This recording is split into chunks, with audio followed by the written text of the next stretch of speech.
On live? Yeah. Okay.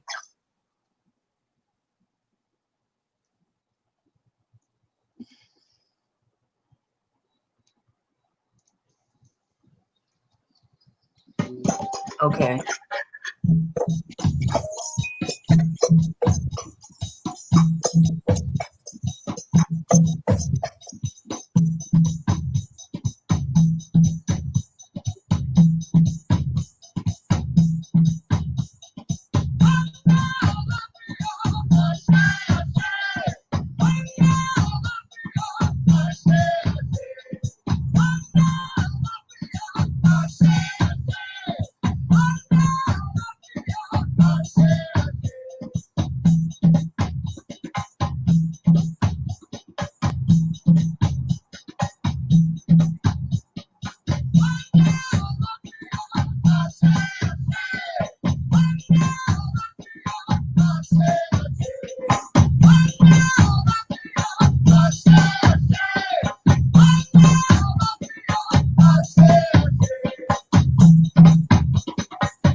Hello, what's up?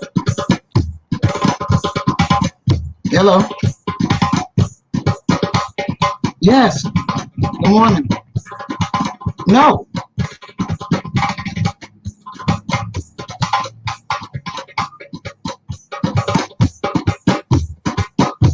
No, just come in the stream yard.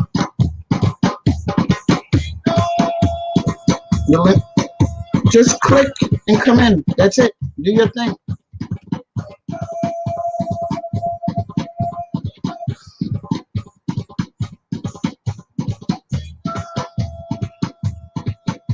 Yeah. No problem.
Greetings, sis. I am not hearing anything on my end. Can you hear me?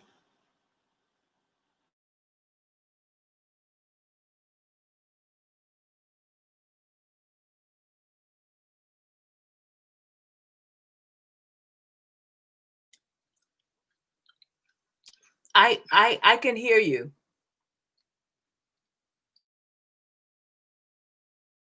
Anything on my end. Can you hear me? I hear you.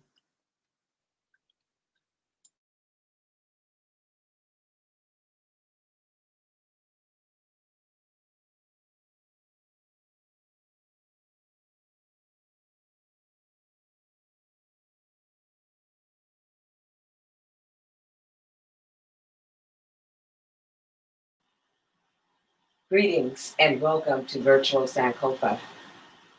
I am Sufia Giza, and I am here to do a sage smudging ceremony as a part of the Charleston Middle Passage Remembrance.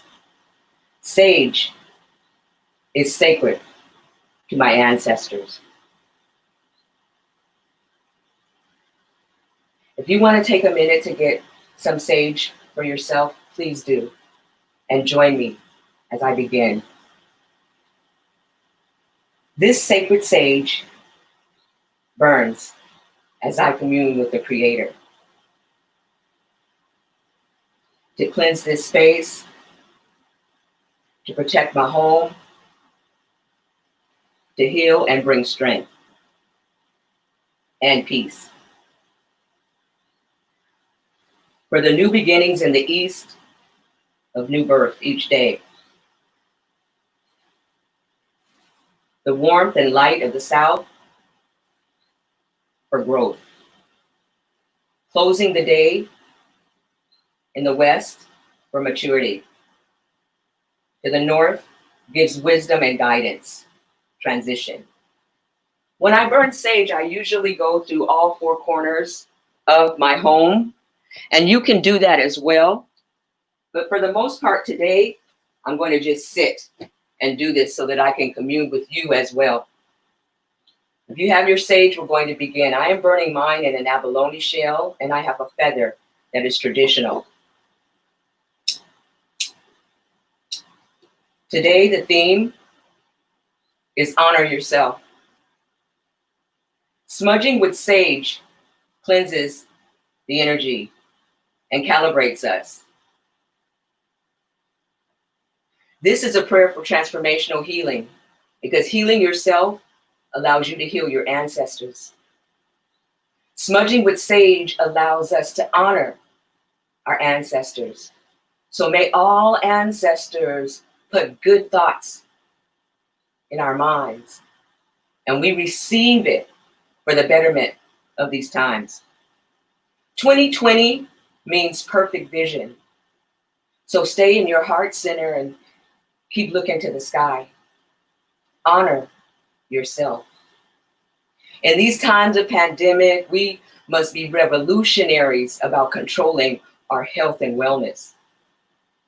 Physically, mentally, spiritually, and emotionally. So we fight against Corona V, corrupt police, and the powers that be. Know that our ancestors and Jah have us covered, and that no weapon formed against us can prosper. Know that if we can control our breath, we can control our world. And that Black love is the most revolutionary thing that we can do in a world that constantly tries to make us feel unwanted, unworthy, and unacceptable. Honor yourself. Smudging with sage clears away negativity. It calibrates energy and honors our ancestors. We must never feel that we need validation from outsiders. Our ancestors showed us that by example. They always are speaking to us, so we must always be listening for them. They may come in a whisper, on the wind, in a breeze, in the rustle of leaves, but they are always present. So call on them. Calling on the ancestors allow them to enter into this space. So say their names now. Call on your ancestors. I call mine. This is an image of my ancestral altar. I will call on my mother, Lillian Lindsay McQueen, my dad, Doyle Reed. Call on your ancestors. Let them guide your path.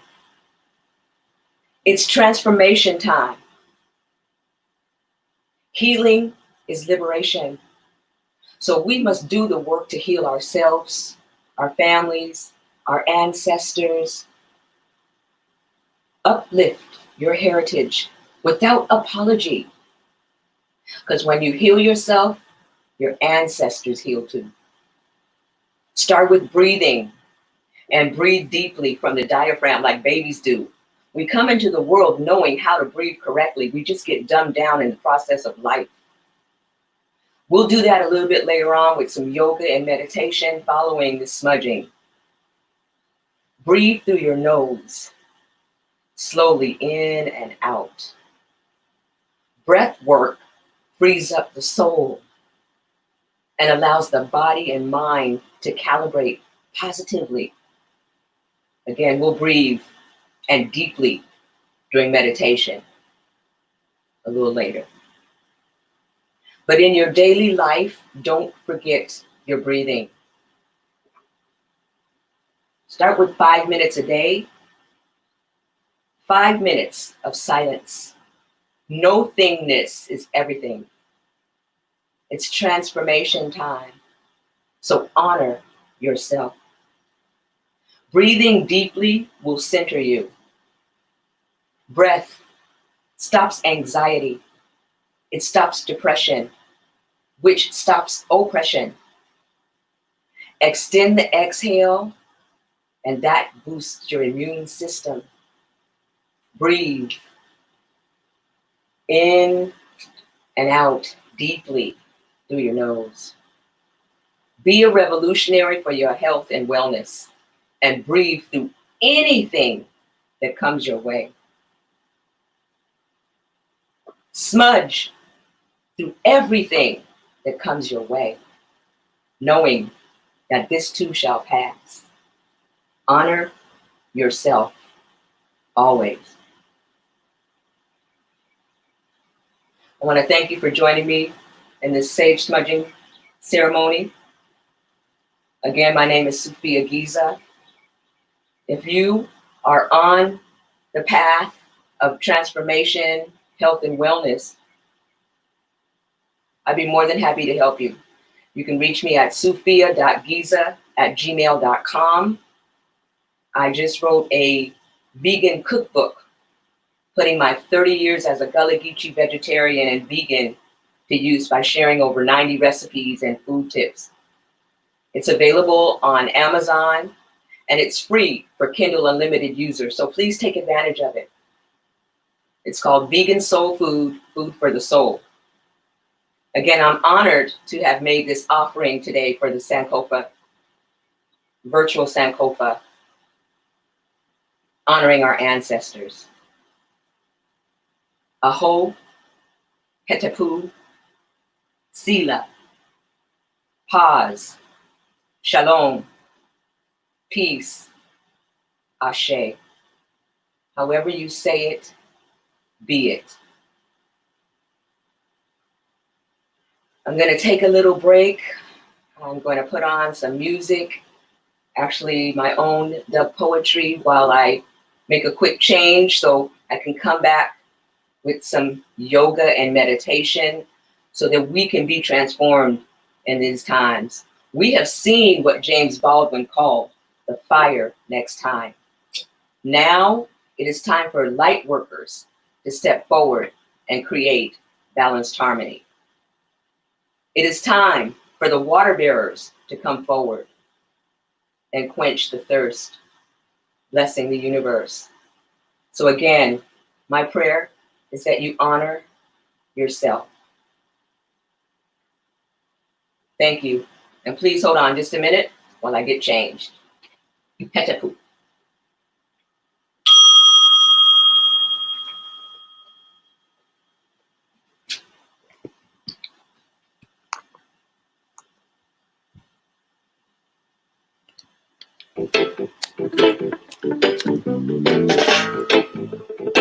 Human cargo, gotta be hard. Buying and selling souls must be hard. Gotta be. Cause its image still sends repulsive shudders through me. Thinking about human cargo. Brutal bondage of bodies and soul. Savage Euros just out of control, buying and selling we ancestors' precious souls for souls to walk the rows of fields. Human cargo, human cargo, human cargo. Gotta be hard for both seller and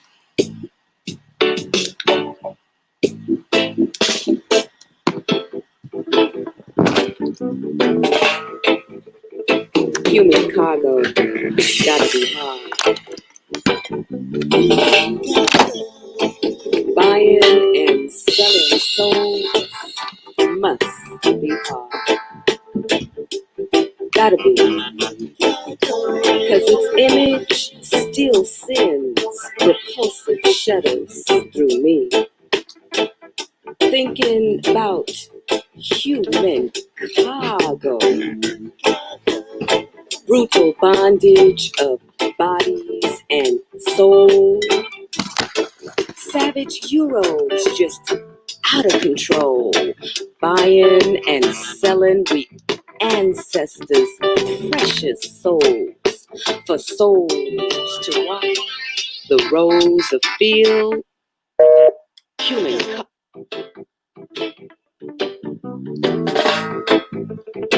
Human cargo. Gotta be hard.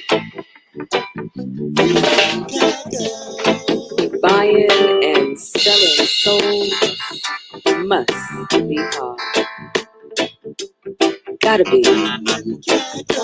Cause its image still sends repulsive shudders through me. Thinking about human cargo. Brutal bondage of bodies and soul. Savage Euros just out of control. Buying and selling we ancestors' precious souls for souls to walk the rows of fields. Human cargo, human cargo, human cargo. Gotta be hard for both seller and soul. The former, whose soul the creator will scold. The latter's Jah will uphold. Up to the light of creation, lifting up bent backs and mending bruised hearts and broken bones. Up for the world to see and know the evil mankind does. Up for descendants of ancestors to praise captives in regal libations.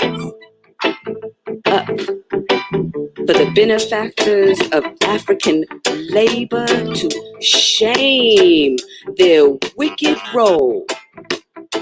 'Cause it's gotta be hard on your soul to reap the wealth of black bodies, bodies, and soul. Human cargo, gotta be.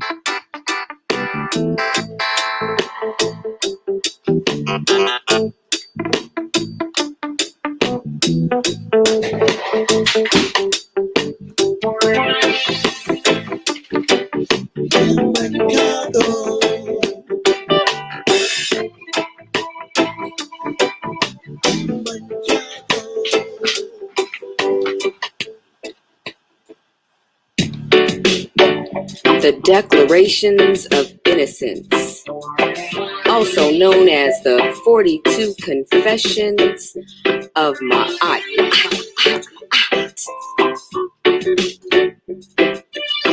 I honor virtue. I benefit without violence. I am nonviolent. I respect the property of others. I affirm that all life is sacred. I give offerings that are genuine and generous.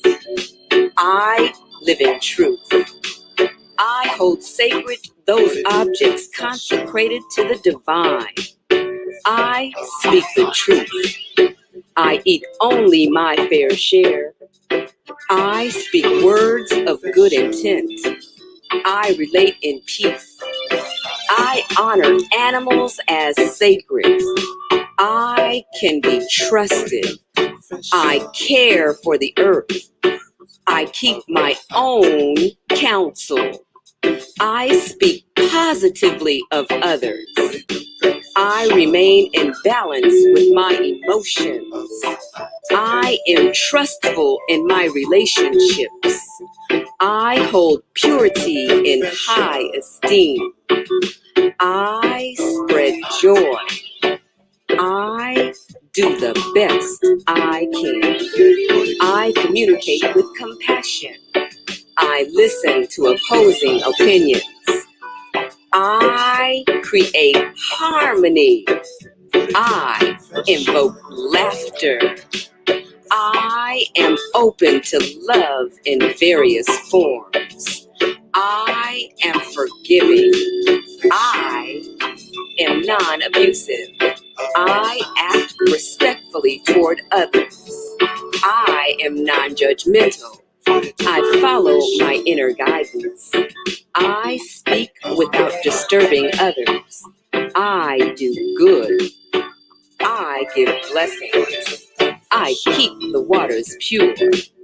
I speak with optimism. I praise the goddess. I am humble. I achieve with integrity. I advance through my own abilities, for I embrace the all. The 42 Confessions of Ma'at.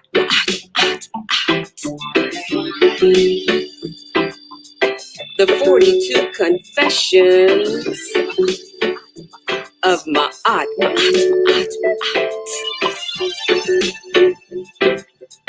The 42 Confessions of Ma'at.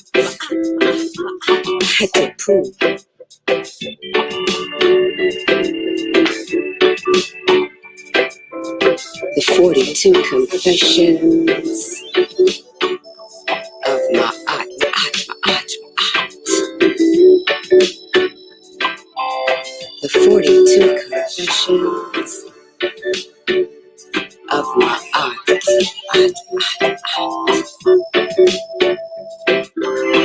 42 Confessions of Ma'at.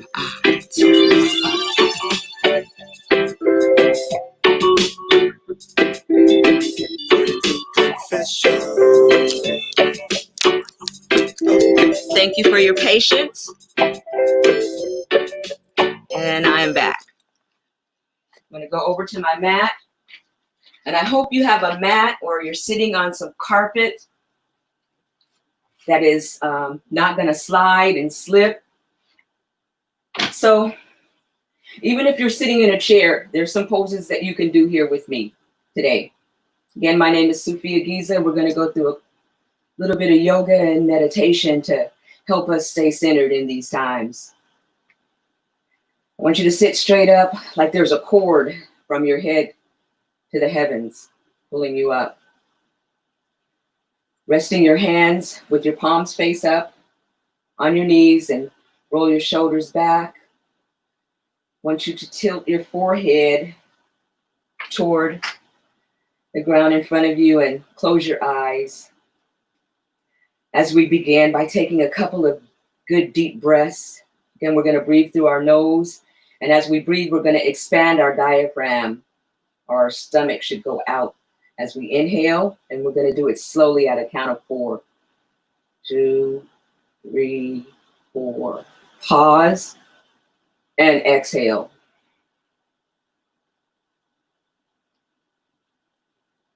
Inhale. 2, 3, 4. Pause and exhale. Take a couple more deep breaths on your own.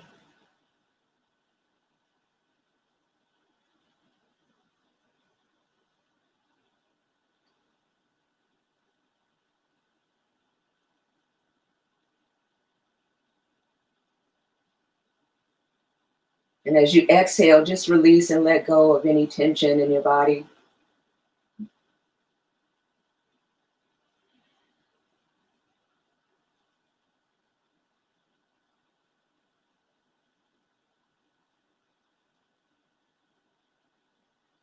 On the next inhalation, I want you to bring your palms together in a prayer pose at your heart center.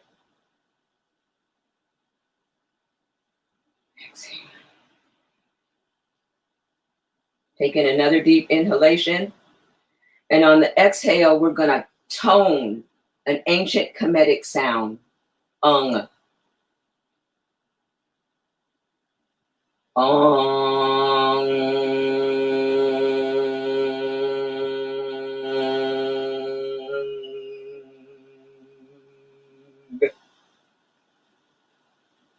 Inhale.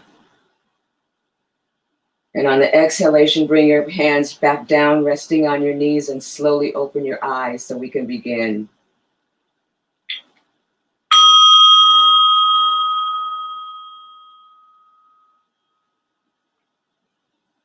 I want you to come onto your hands and knees.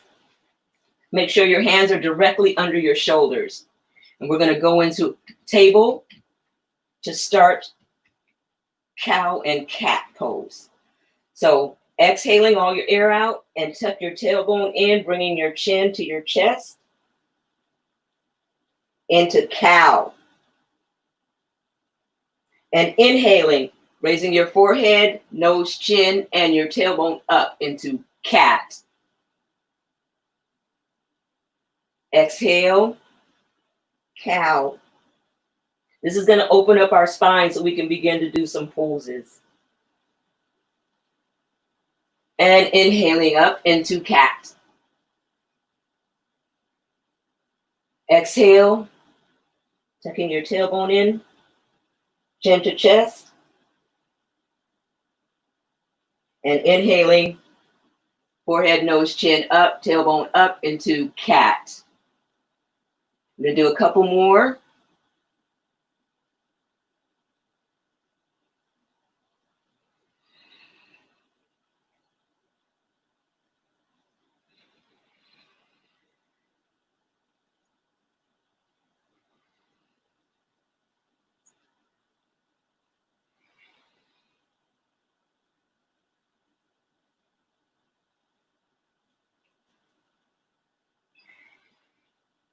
On this next inhalation, I want you to bring your palms out about 6 inches, tuck your toes under, and exhaling up into downward facing dog. And just walk it out. Walk your legs back and forth. Pressing into your palms and your fingers so you don't put pressure on your wrists. And inhale and either step or jump to the front of the mat. Folding over. Exhaling all the air out. Inhale, coming up. Bringing your arms up overhead. Exhale, slightly tilting back. Inhale, bringing your palms together. And exhale, bringing them down into prayer pose in front of your heart. Inhale deeply. And on the exhale, bringing your arms down by your side. Inhaling, arms up overhead. Exhaling, bending forward. Inhale, putting your fingers to the mat, looking forward, and exhale, taking your left leg back into a lunge. Inhale, resting your right hand on your right knee and bringing your left hand to rest on top of that. We're getting a good stretch of our hamstrings in this lunge. Take a couple of good deep breaths here. Make sure your knee does not go over your ankle.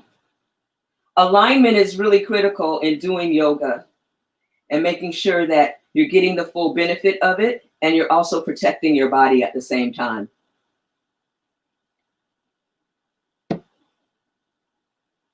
On the next exhalation, bring your palms to the mat and step forward. Inhaling down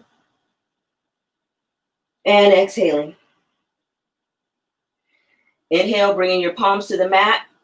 Exhale, stepping your right leg back. Inhaling up, resting your left palm on your left knee and your right hand on top of it so that we can lunge and get this hamstring stretch on the right side. Take a couple of good deep breaths here.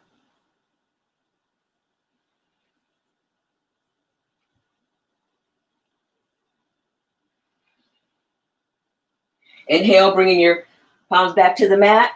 Exhale, stepping forward. Inhale, bending at the hips. Exhale out. Inhale, bringing your palms to the mat and step back into downward facing dog again. Inhaling your left leg up. Exhaling it down to the mat. Inhale your right leg up. And exhaling it down to the mat. Come back into table pose and bring your knees together and sit back on your heels. Take a couple of deep breaths.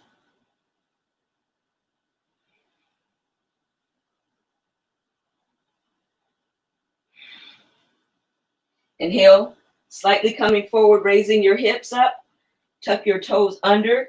Bring your heels together, your knees are together, and exhale, resting on your heels in scribe pose. This is an ancient Kemetic yoga pose of the scribe. You've probably seen Imhotep in this pose.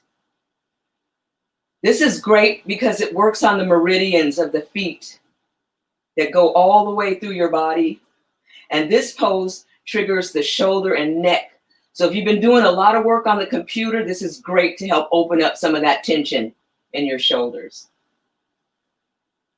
Take a couple of deep breaths here.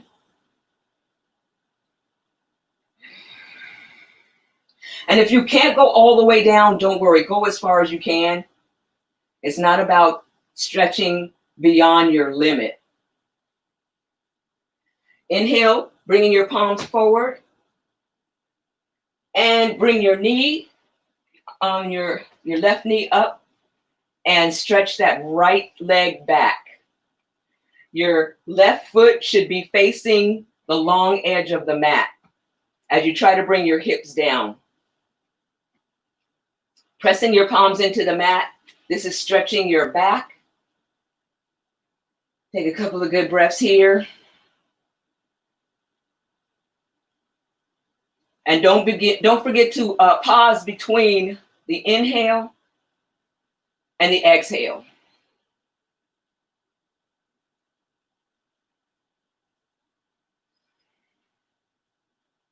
Try to pull your shoulders back some. And on the next exhalation, you want to bend forward, trying to bring your forehead to the mat.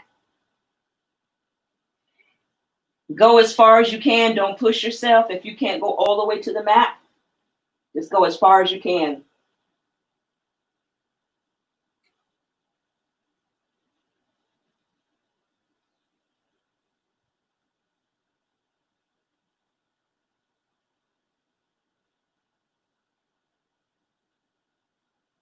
Inhale, pressing your palms into the mat. And as you exhale, raise up. Inhale, bringing your right leg forward with your knee bent. Your right foot is facing the long edge of the mat. and your left leg is stretched out. This is pigeon pose. This is one of my favorite poses because pigeon is my grandmama's name, my mama's name. She had an indigenous name, pigeon. So this stretches, again, your hamstrings, stretches your back. And I take a couple of good deep breaths here.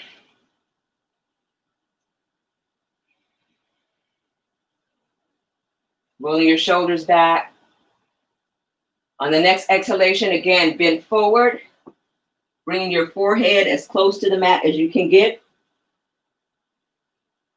And rest there. Take a couple of good deep breaths.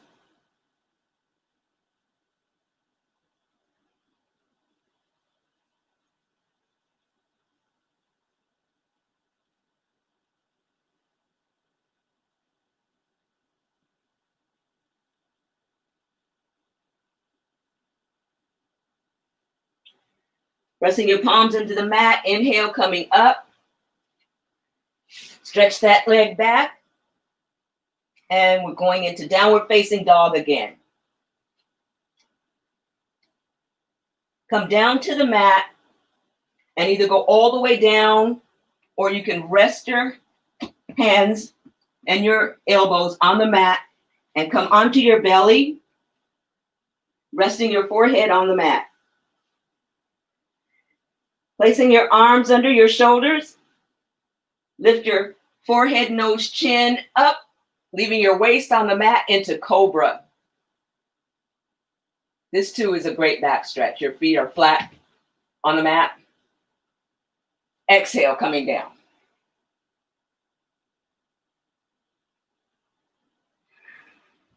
Inhale up.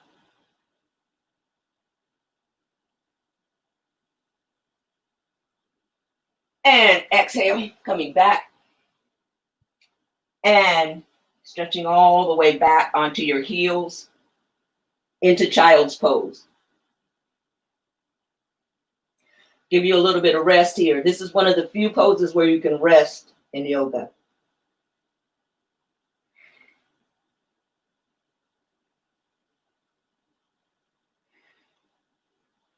Inhale, coming up, stretching your arms out a couple inches. Take your knees to the edge of the mat, and we're going to do a hip opener. You want to come down, but not all the way to the mat. This is puppy dog. So you're a couple inches above, your elbows are not touching the mat, your chest is not touching the mat. And we're going to rock from side to side to open up our hips. So inhale, swinging your hips to the right. Exhale, coming back to center. Inhale, hips to the left. Exhale, back to center. Inhale, right. Exhale, center. Left. Center. One more. Right. Center. And left. Center. Go back into child's pose. And you can bring your hands and your arms down on your side of your legs. Take a couple of deep breaths here.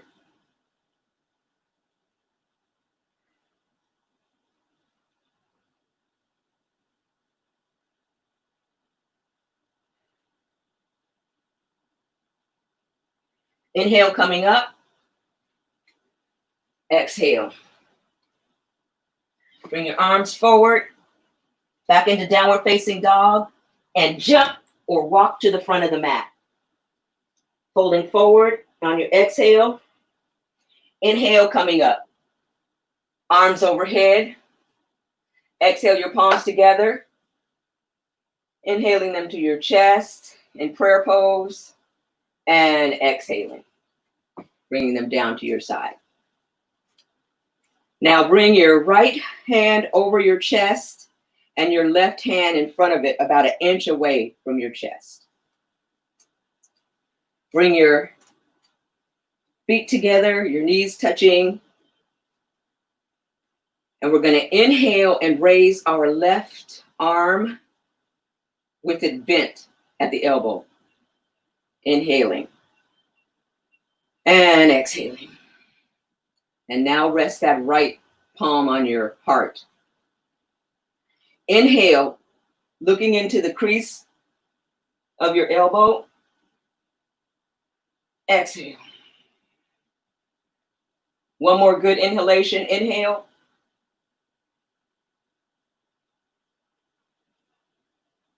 And on the exhale, bring your palm back to center. Inhale, raising your right palm. Exhale. On the inhalation, looking into the crease of your elbow, your palm is facing forward. Exhale. Inhale. And exhale, bringing your palm back to center. This time we're going to do it and we're going to add a twist to it. So inhaling your left palm up. Exhale, twisting to the left. Inhale, looking into your elbow crease. And as you exhale, come back to forward center, resting your arm back in front of your heart. Inhale the right arm up and exhale, twisting to the right. Inhale, looking into the crease of your elbow. And exhale, twisting back forward, resting your arm again. Those were ancient Kemetic postures there. I'm going to do another one. Go to the short edge of your mat. Inhale, bringing your palms to center and lift your left knee. And exhale, step back about 2 to 3 feet. Inhale, raising your palms up. Exhale, opening your arms. Your elbows are bent. Your arms are bent at the elbow. Take a couple of deep breaths here. You should feel the stretch in your back and in your hamstrings. And on each exhalation, try and push that back foot closer to the mat.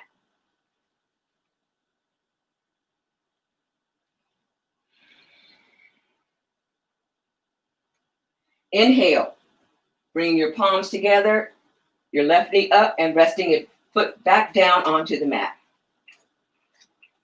We're going to repeat that on the right side. Inhaling, your palms up, right knee up. Exhale, stepping back. Inhale, raising your palms up. Exhale, opening your arms so that your arms are bent at the elbow. Take a couple of good deep breaths here.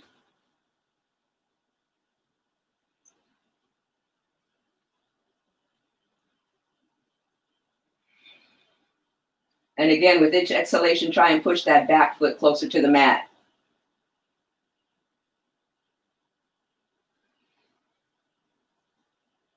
Inhale, coming forward, bringing your knee up. Exhale, resting it down to the mat. Inhale, arms up. Exhaling down. Back into downward facing dog.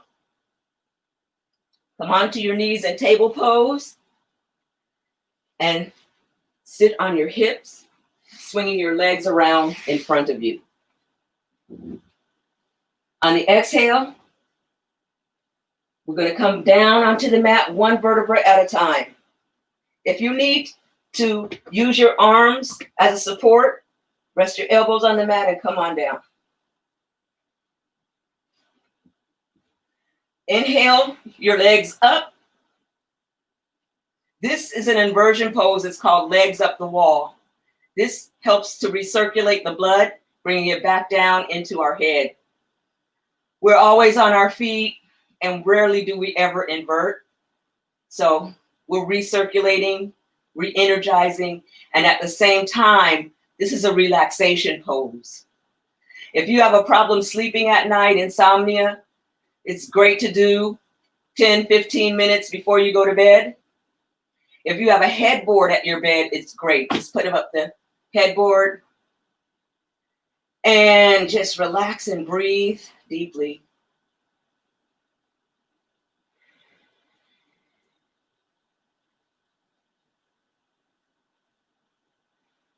On the next exhalation, we're going to bend our knees and rest our feet flat on the mat.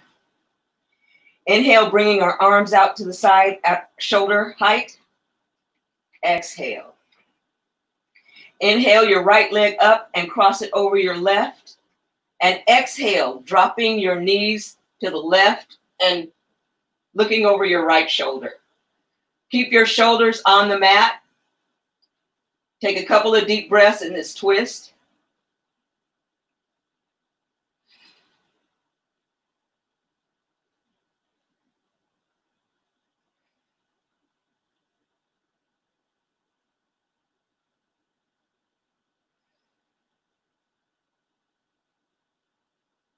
Inhale, bringing your knees up.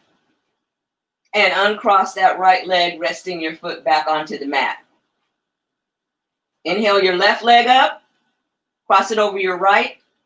And now, exhaling, dropping your knees to the right and turning your head to look over your left shoulder.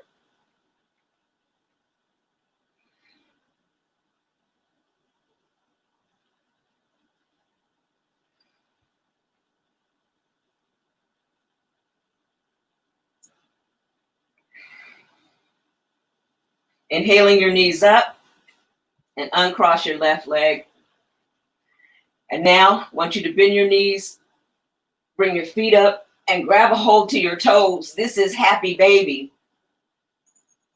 And if you want to rock slightly back and forth, just do slightly so you don't fall over. That'll give you a little bit of massage. Couple of deep breaths. This pose also helps you relax because it kicks in the parasympathetic nerve system. And on the exhale, bringing your feet down, stretching your legs out, and we're going to go into Shavasana or mummy pose. So inhale, bringing your right hand onto your belly, resting your palm there, and your left hand over your right. Your thumb should be touching in a pyramid. Close your eyes. Breathe deeply here. You should feel your body, all the blood circulating. You had a good workout. So relax now in mummy.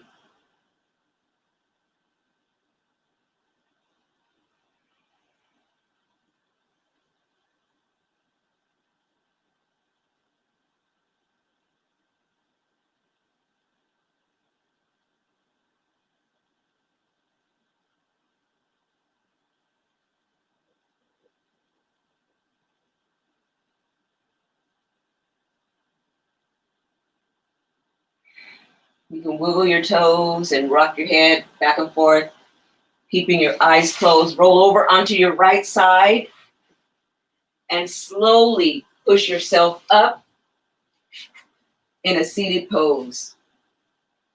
Your legs crossed, sitting up straight. So we can do a brief little meditation here. Your eyes are closed. Tilt your head a little bit forward. Resting your palms on your knees. We're going to breathe and breathe deeply through our nose so that we can all be on the same page as we close out with this meditation. Feel your body. Be mindful of any tension. Take a deep breath and release. Breathing deeply through your nose. Slowly in and out. Notice how you can use your conscious breath to slow down. Slow your mind down, your thoughts. Take time to hear any outside noises. Now, just allow your inner world to breathe and to be more present. What sounds do you hear from your body? Your pulse? Your heartbeat? Listen to the inner world inside your vessel. Give attention to your breath. Breath frees up the soul, stops anxiety, stops depression, which stops oppression. Each thought can be released on the exhale. Focus between your eyebrows, that point. Feel the weight of your body on the surface beneath you. And eventually that weight just sinks into Mother Earth. You're resting on the belly of this earth. So let the weight sink in, always breathing, always mindful. In this sacred space, may we wish for deep healing, healing for ourselves, healing for our family, for others, and this planet. Let us receive all the gifts that the universe presents to us and hear the messages as they come.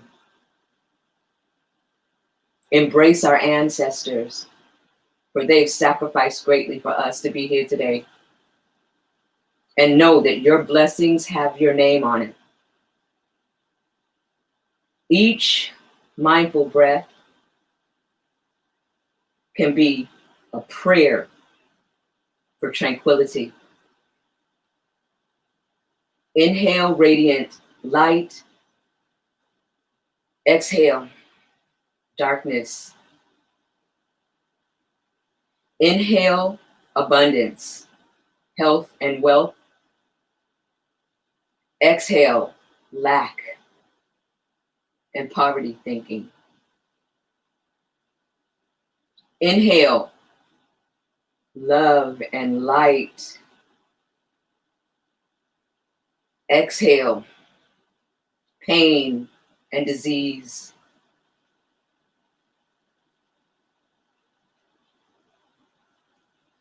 Inhale life force. Exhale negative vibes. I want you to take 3 deep breaths and then come back to the world around you.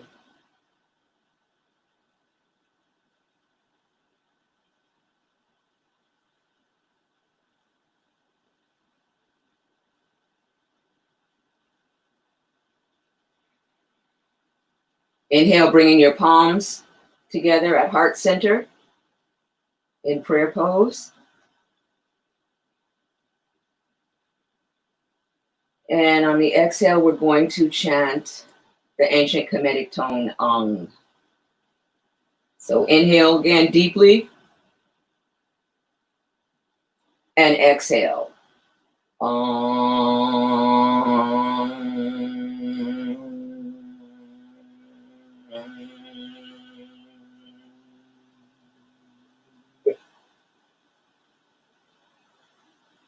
Inhale, raising your head back up, slowly opening your eyes.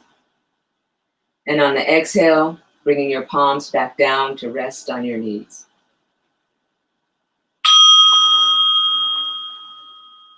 I want to thank you for joining me again today. If you were with me for the smudge ceremony, I am so grateful to have served you today. If you'd like to contact me, my email is sufia.giza@gmail.com. And my website is moundbuilderswindclan.com. Again, I'm honored to have shared this time and this space with you as a part of the virtual Sankofa tribute. be peace, be safe, and be well. Hetepu.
Give me today my daily bread. Help me to walk alone ahead. Though I walk through the darkest valley, I will fear no love. Oh, my smile, my mind reassure me I don't need no one. Woke up this morning with my mind set on loving me. With my mind set on loving me. Woke up this morning with my mind set on loving me. With my mind set on loving me. I'm not lonely, I'm alone, and I'm holy by my own. I'm not lonely, I'm alone, and I'm holy by my own. Hey, the bad days may come, the lover may leave, the winter may not. Hey, the map of your palms, the temple you be, you're all that you say, amen. Hey, the bad days may come, the lover may leave, the winter may not. Hey, the map of your palms, the temple you be, you're all that you say, though I walk through the darkest valley, I will fear no love. Say, oh, my smile, my mind reassure me, I don't need no one. Woke up this morning with my mind set on loving me. With my mind set on loving me. Woke up this morning with my mind set on loving me. With my mind set on loving me. I'm not lonely, I'm alone, and I'm holy by my own. I'm not lonely, I'm alone, and I'm holy by my own. My cup is full of what I got is enough. Nobody completes me, don't mess with my stuff. My cup is full of what I got is enough. Nobody completes me, don't mess with my love. My cup is full of what I got is enough. Nobody completes me, don't mess with my stuff. My cup is full of what I got is enough. Nobody completes me, don't mess with my love. My cup is full of what I got is enough. Nobody completes me, don't mess with my stuff. My cup is full of what I got is enough. Nobody completes me, don't mess with my love. Surely, surely, surely, surely, goodness and mercy shall follow. So she was at a Storytellers Conference at Medgar Evers College, for those who don't know, because I know this is international. Who is doing an international? That's in Brooklyn, New York, Medgar Evers College. And Tony K. Bambara said this. She said, I know we must reclaim those bones in the Atlantic Ocean. Do you know that there is not a plaque, a memorial, a day, a ritual, or an hour that is erected in memory to those 100 million bodies in the Atlantic Ocean? All those African bones in the briny deep. All those people who said no and jumped ship. All those people who tried to figure a way to steer, to navigate amongst the sharks. We don't call upon that power. We don't call upon those spirits.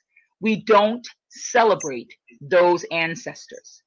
We don't have a marker, an expression, a song that we use to acknowledge them. We have nothing to indicate that those are our people. And they mattered. We willingly self-administer knockout drops. More horrendous is the fact that we don't tap into the ancestral presence in the waters. Ashe, Tony K. Bambara. So she said those words at a storytellers conference in 1987. In 1989, Dr. Mary Umolo and Brother Tony Akeem of the People of the Sun Collective got together, and they had their first tribute to the ancestors at Coney Island. And from that tribute, you know, I believe, Deborah, I think Charleston was next. Am I correct? That Charleston was the next. That's correct. To form a remembrance ceremony. And really the name Remembrance, I gotta give credit where credit is due now. You know, there are many names that we call these tributes to the ancestors. We call, in Swahili, it's Maafa. You know, it's a terrible occurrence. We call them tributes to the ancestors, right? Ancestral Day. We have a lot of different names. But Remembrance was a name that Deborah pushed for and actually called her ceremony in South Carolina Remembrance. And, you know, we have to, again, another mother of a movement, right? And so I came down to South Carolina when Deborah moved there, watched her do the ceremony, was so moved. And I had been to Coney Island. Then I came to South Carolina, saw her do the ceremony, was so moved. I decided I wanted to do one in Hampton because of the history of Hampton, Virginia being the bookends of the African-American experience as it relates to enslavement, because we know that Africans existed in the Americas prior to enslavement. You know, Ivan Van Sertima told us that, right? They came before Columbus. We came before Columbus. But I wanted to do one in Hampton, Virginia. And Deborah said, I'll come. Deborah came down from South Carolina, came up to Virginia, and she helped me orchestrate the remembrance ceremony and gave me all the pointers of what to do and how to do.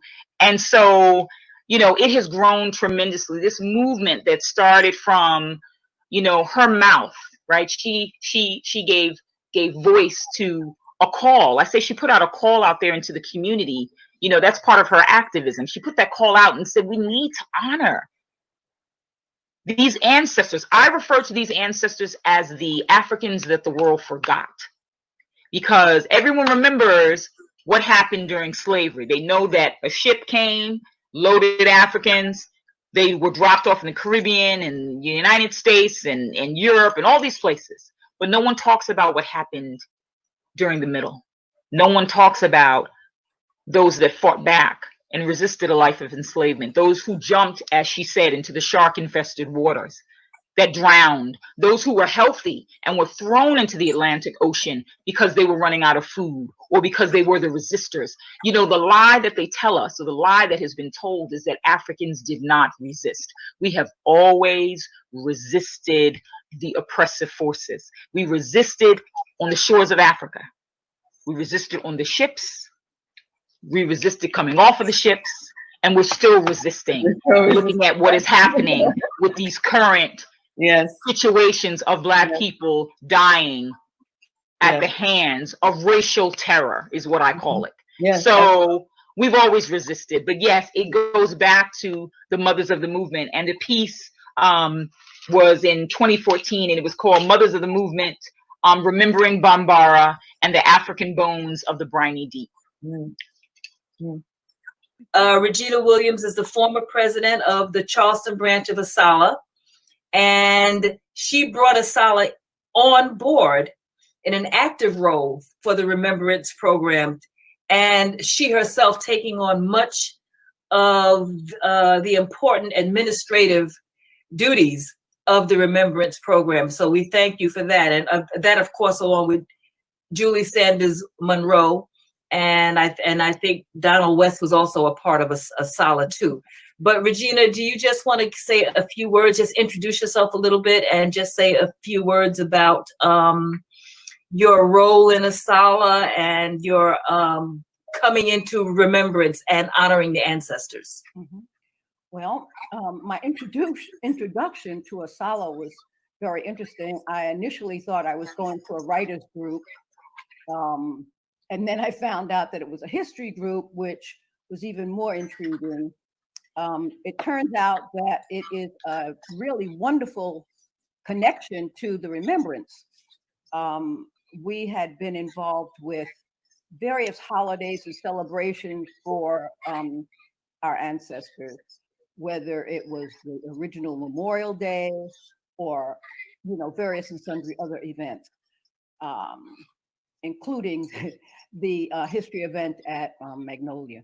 But at any rate, my introduction to the Remembrance was really special because I really appreciated the fact that someone's actually, Deborah and Osei had the foresight, insight to bring the celebration and the reason for the celebration to the Charleston area. So that was really important to me. And my role in it started off simply enough. And the more I got involved, the more important it became. I think the directors of that program have really been forceful and powerful in the Charleston area. There are not a lot of organizations doing the kind of work that it does. So I'm very appreciative of ASALH and the Remembrance commemoration. And I appreciate being here. Thank you.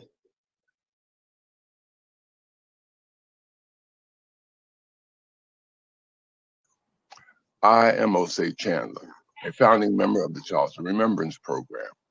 In retrospect, remembering the African ancestors who perished in the Middle Passage is one of the best things that I have ever done. The very first Remembrance Program infused in me a palpable connection to those ancestors when we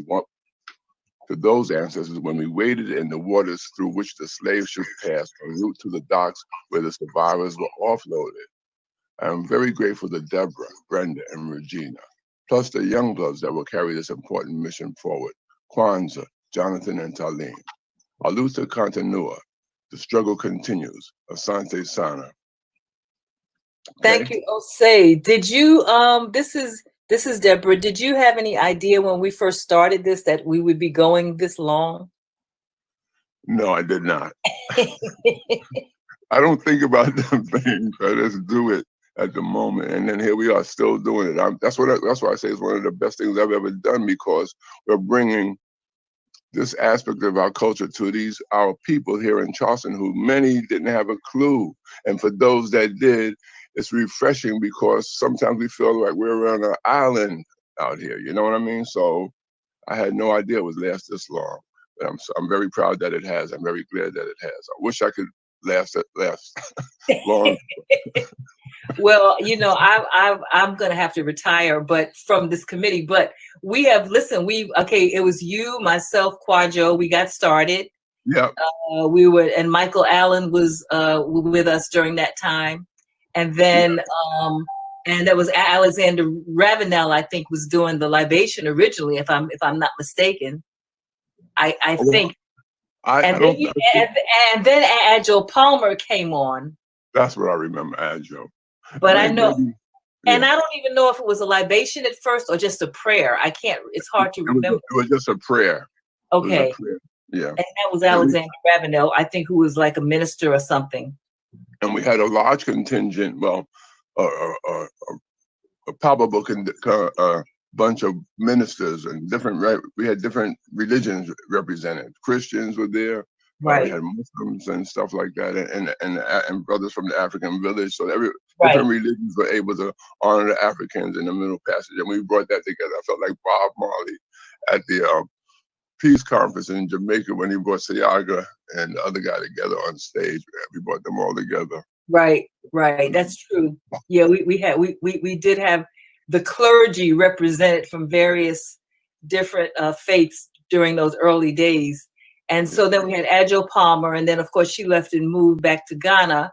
And then that's when our sister Helen Phillips, who transitioned, that's when she came on and became our libationist.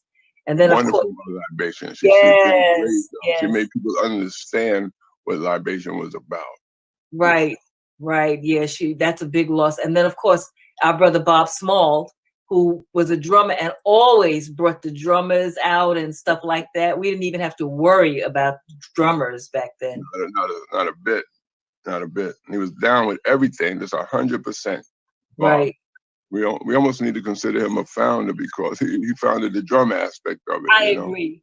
I agree. And so easy to work with. Yeah, he was one of the founding members too. So that would be you, Quadro, Bob, me. We're basically the founding members. Well, I can't do nothing without Sadiqa. I don't care what you say. And well, definitely Sadiqa, because with Sadiqa, I mean, my God, she would set her hat, her sweet basket hat, and she would take it off during the program, you know, and pass it around, and that because we live off of donations. Yeah.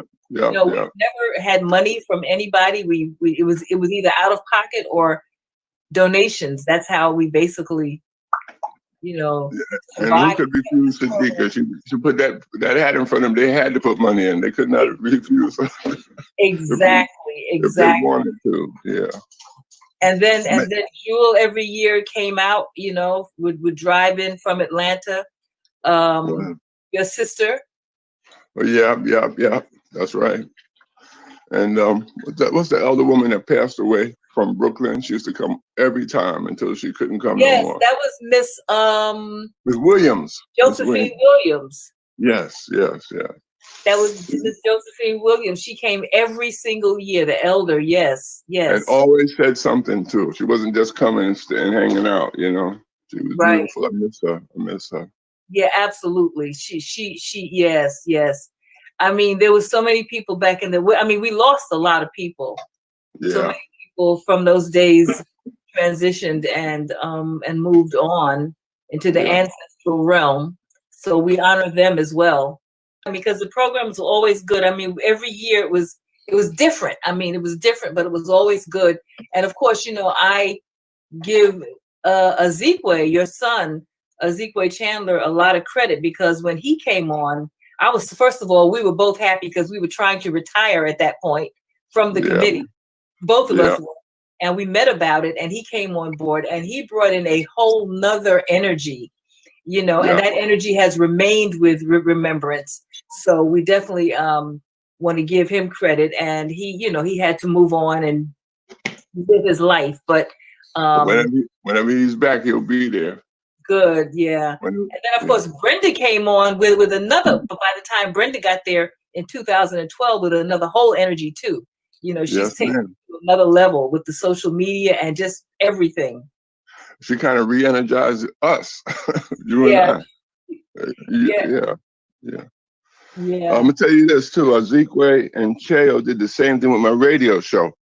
They brought a whole nother basis for it, you know, a whole nother energy to it. When I was sick, I had a couple of operations, a brain tumor operation and a heart surgery, and they would step in at 14 and 16, and then again at 17 and 18, you know. And I had a whole different set of listeners. So yeah, them young fellas, they did good. They do well. Right. Absolutely. Oh boy. I'm trying to retire too, Deb, in case you haven't figured that out. Well, you told me that, but I didn't tell you. I'm going to send that on I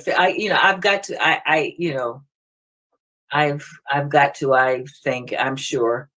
Well, we tried to, some years ago. I mean, we basically were trying to hand it over, and then Asala came in. We got to give Regina credit, because Asala came in, and Regina was president. Regina Williams was president of Asala at the time.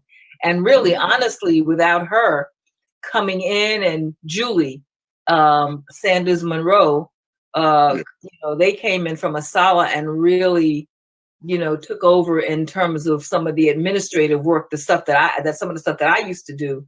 They took a lot of that over, and that was really good. But I'm not sure, you know, how long Regina is gonna, you know, hang in there as well. And so we've got to pass it on. So I, you know, give credit and praise to Talim and Kwanzaa and Jonathan for even agreeing to do what needs to be done.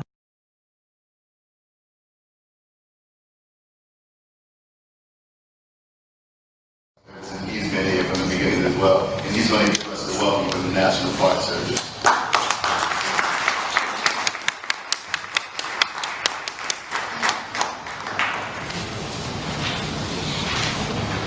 All right, good morning, everyone. Good morning. On behalf of the National Park Service, I want to welcome everyone As he said, my name is Arnell. I've been involved in this program. My first summer working here was 2007.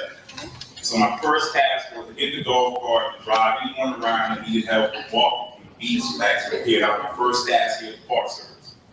And I did not think that I would be here today. I had plans on teaching, and so I figured this would just be a summer job, and I would move on. But there are 3 people that are involved with this program that played a big part in being here today. And that's Carlin Simmons in the back, Coach Jose Chandler, and Coach Sadiqa Chandler. And they were all 3.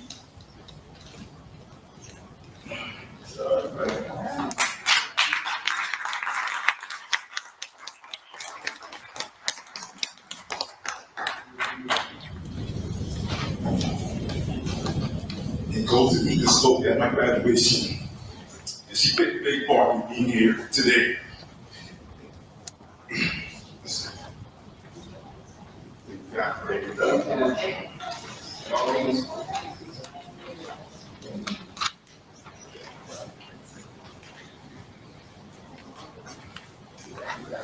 And so every year that this ceremony is going on, no matter if I work for the Park Service or not, I'll be here for it, and for Coach Jose, no matter what. And it is really a blessing to be here and to see as many people coming out today. This is by far the most people I've seen since I've been involved in the program coming out.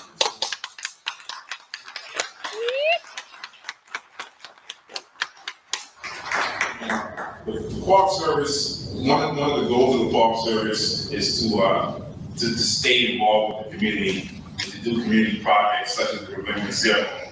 And without involvement in the community, the Park Service, it would not be here today. And so it's our job to reach out to the community, get involved, listen to the people, see what they want to be involved with, and then participate in it fully.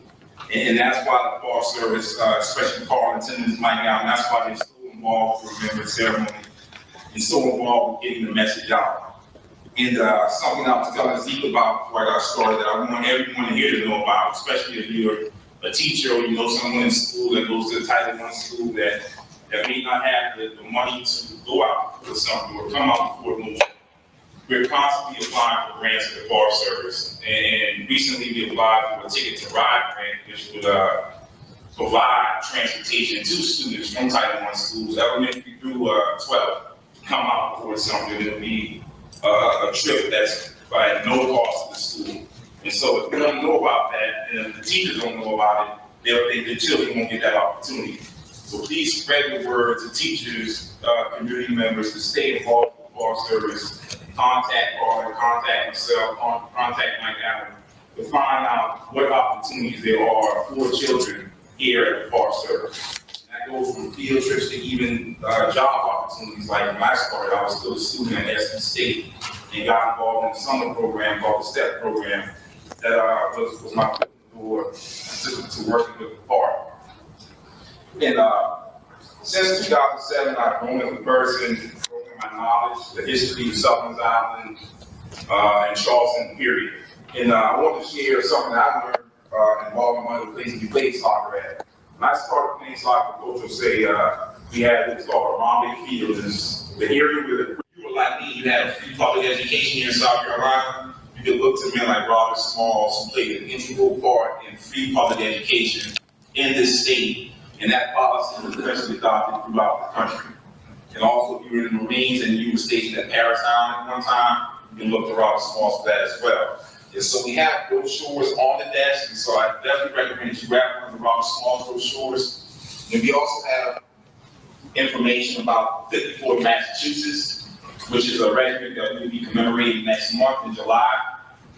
And we also have the African Passengers brochures. So there's a lot of information here that we have for the public, and we have enough on hand. So if there's anything that you want to learn about further after today, just find myself, find Carl, and any other readers, and we'll be glad to share that information with you. All right? So thank you for your time, and ready to move on. All right?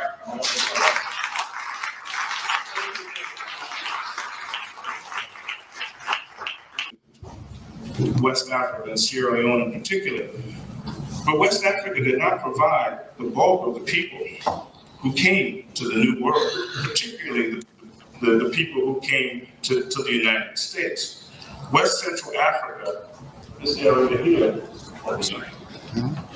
which are the countries of the Congo, the Democratic Republic of the Congo, and Angola, accounts for about 40% of all the people who came to the Western Hemisphere. Now, the question is how many people came? Probably one of the most reliable sources of counting people who came is the Transatlantic Slave Trade Database, which you can find at that web address, and I invite you to, I encourage you to visit it because it is very, very informative. They have the Charleston Remembrance Program. Before I get too far into it, I want to go ahead and cover a bit of the history and welcome our speaker. But I want to invite Brother D.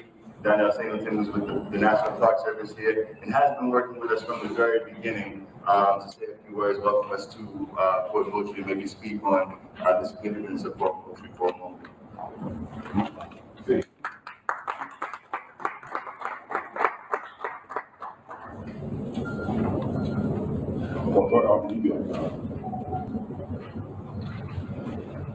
Great, thank you, Zeke, and good morning, everyone. And on behalf of the National Park Service, I want to welcome you all to Fort Moultrie. As Zeke said, my name is Donnell. I've been here, I think it's a little over 6 years now. And the very first program that I participated in was the Remembrance ceremony, before I even had a uniform. So this is a special program for me.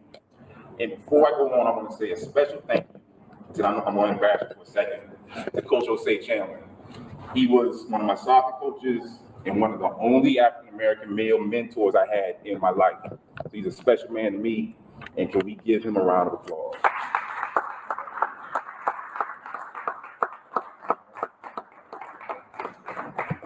And all the other soccer coaches, I love all you too, Coach Bob, everyone else. But Coach would say Mr. Few, so I wanted to single him out and thank you for coming. All right. And sticking with the soccer theme, and I'll tie it all back into Fort Moultrie. The first soccer field that I played on was in downtown Charleston at the end of Calhoun and Concord. And back then, as we had fun out there playing soccer, I had no idea the significance of that place. And as I worked here for a number of years and started doing some research, I found out that that field where we stood, that area, was once called Gadsden's Wharf. And from about 1783 to around 1808, that was the primary location where Africans were sold after they served in quarantine here on Sullivan's Island, right there in downtown Charleston, the primary location. So at the time, Coach would say, Coach Bob, Coach Sadiqa, did you know that at the time, Coach would say? The importance of it? Yeah. So, you know, I'm not an overly religious person. I'm more of a spiritual man. And so I know that there's some type of spiritual connection on why that soccer field was chosen. And so I went from a child playing out there to becoming the site manager of our visitor center on that same property. And so we hope to put out a few waysides to talk about Gadsden's Wharf, talk about those who lost their lives out there, because you would have ships coming in with over 1,000 people being sold out there. And there's some graphic tales of that wharf that I won't get into too much detail now, but when we do have that program out there, when we put those waysides out, I want everyone that's here today to make sure we go out there, because that place is, I'm not gonna say just as important as Sullivan's Island, but it's very important to the history of Africans and African Americans in this country. And I wanna lead with this. It's not only important that we attend ceremonies like the Remembrance ceremony, but it's also important that we work for organizations that have the capabilities to put an event like this on. Because without someone within, you just really can't count on people to do your job for you. You just really can't do that. And so if there's, and you know, and I've said it many times in my 6 years here, there are days I'm out there and I can count on one hand the amount of African Americans I see in a day. And so it makes the job sort of tough, but I understand I'm fighting the good fight. And so I continue on, have mentors like Coach Bob, Coach Osei, Zeke, so on, that help me get through. So tell your children or yourself, friends, relatives, to not only come out to these programs, but to consider working in museums, the National Park Service, and so on. And I will leave with this. I got lost for a second. Shouldn't have looked up the coach and said I got lost for a second. Yeah. All right.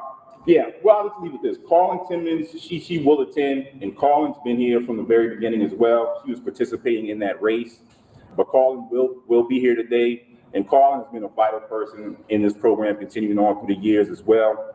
And so I just wanted to say thank you on her behalf as well, because I know she really, really wants to be here, and she'll actually be retiring this year, so this will probably be the last program that she'll attend as a park ranger, but I'm sure she will come on for many more years once she retires and moves on from here. That's it, and thank you again, and enjoy the program today.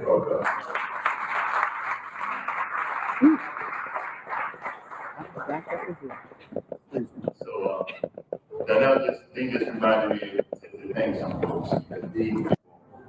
He's been involved with African American history and culture for a very long time. Just to give you a little brief background on him, he served in the Marine Corps and in the Army, and acted on stage in both Baltimore and New York City. So he's a thespian and an educator. He prepared Black people to vote in the Deep South, taught English in Tanzania and in New York City, organized the New York City's Teachers Union, volunteered with the Organization for African American Unity, that's Malcolm X's organization, and retired as assistant principal of the Schomburg International School, Elementary School in New York. He was a co-instructor with the bioethics for the second year of medical students at Medical University of South Carolina. So he retired a while ago, but he's been active all of these years in terms of not only educating himself, but also educating those around him and working on a number of different projects.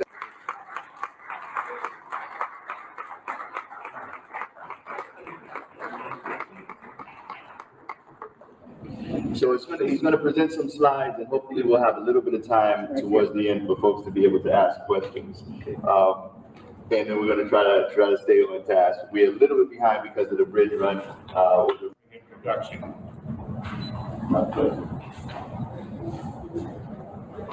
Having said all of that, I just learned the word that's right in front of us, Remembrance.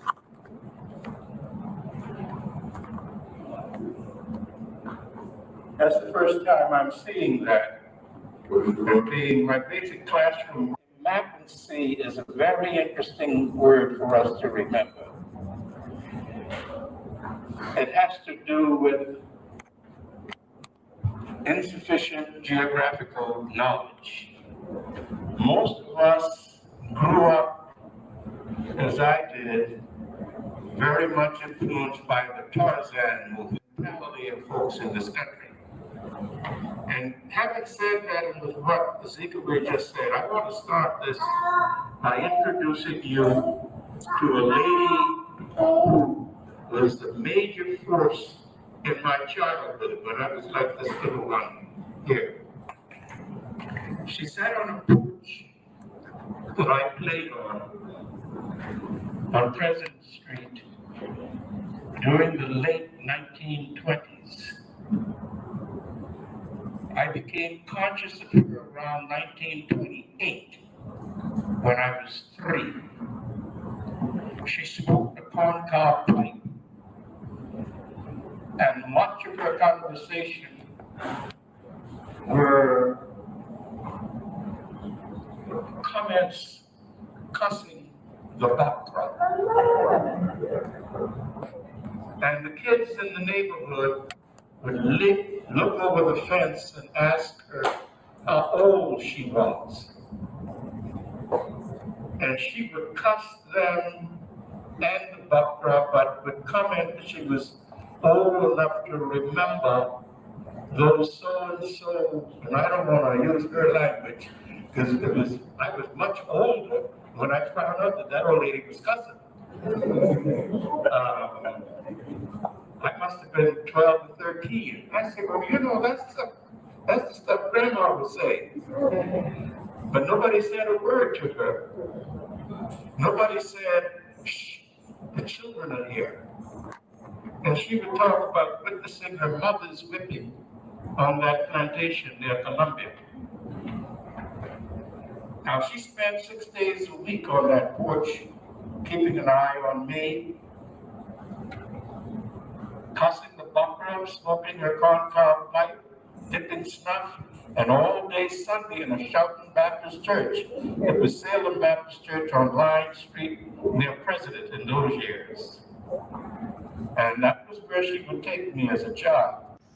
A minister said to me, he would only consider participating in the ceremony for ancestors if it was connected to the present day. He proposed that each time a young person is sentenced to prison, that a remembrance ceremony be held, asking the ancestors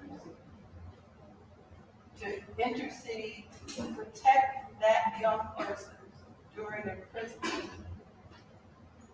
asking that the family be sustained and maintain a bond with that child, an active bond, and that when released and they return home, that there are alternatives available to acknowledge their value. That's an awful lot, but that's where we are today with many of our young people. We do not really see them as the culmination of our hopes and dreams. Unfortunately, this is an after-the-fact response, because we really must put down, as Booker T. Washington says, we put down our buckets where we are. If 40% of our boys and men are imprisoned at some point, and they lose not only their human rights, but their civil rights, then it is a continued process that started, I contend, with the Middle Passage. This is a shift where human beings were defined as commodities. It is an endemic system of social control. And according to Michelle Alexander in the New Jim Crow, it has morphed effectively in this country over centuries. Slavery, segregation, poor education, mass incarceration. The majority of our young people who escape incarceration are still handicapped through an inadequate education system, continuing the age-old practice of denying Black people the ability to read, to write, and to access skills that will sustain and ensure their security. To begin to alter this paradigm, I suggest that we honor and remember ancestors, not only today, but at family gatherings, birthdays, Christmas, naming ceremonies, parties, funerals, pour a libation to the ancestors. Acknowledge your roots. That is their traditional role in American culture. I say American African culture. Here in South Carolina, you are fortunate to have maintained a rich heritage. Please continue to demonstrate its value. Another step we must take is to record our family and community histories. These are the stories of this country. There is an expression that unless we tell a story, it's never told. We're quickly losing our memories. So the last year we were caught off guard. We did not, for many of us, understand the relevance of what happened to Mother and May. We didn't even understand what that date was until we got here. As future generations be able to operate within a context, within a historical context. I ask that you make a pledge to preserve and support these small, but doable, and significant steps in defining who we are. And I think that we are limitless and ageless survivors. Off the streets. There were 15 slave-holding states. Indeed, see it was still legal to sell in the District of Columbia. So we are talking about millions of people being affected in this buying, selling, and trading across state lines. And Charleston was huge in the slave trade. So I've learned that just about 4 blocks within downtown Charleston. So the area I'm talking about, East Bay, Broad Street, Chalmers, where the old slave mart is located, State Street, just those areas. You believe over 40 businesses open, storefronts, if you may, open to sell slaves. And when I say that to people and I put it in the term storefront, they picture literally a picture window and selling people.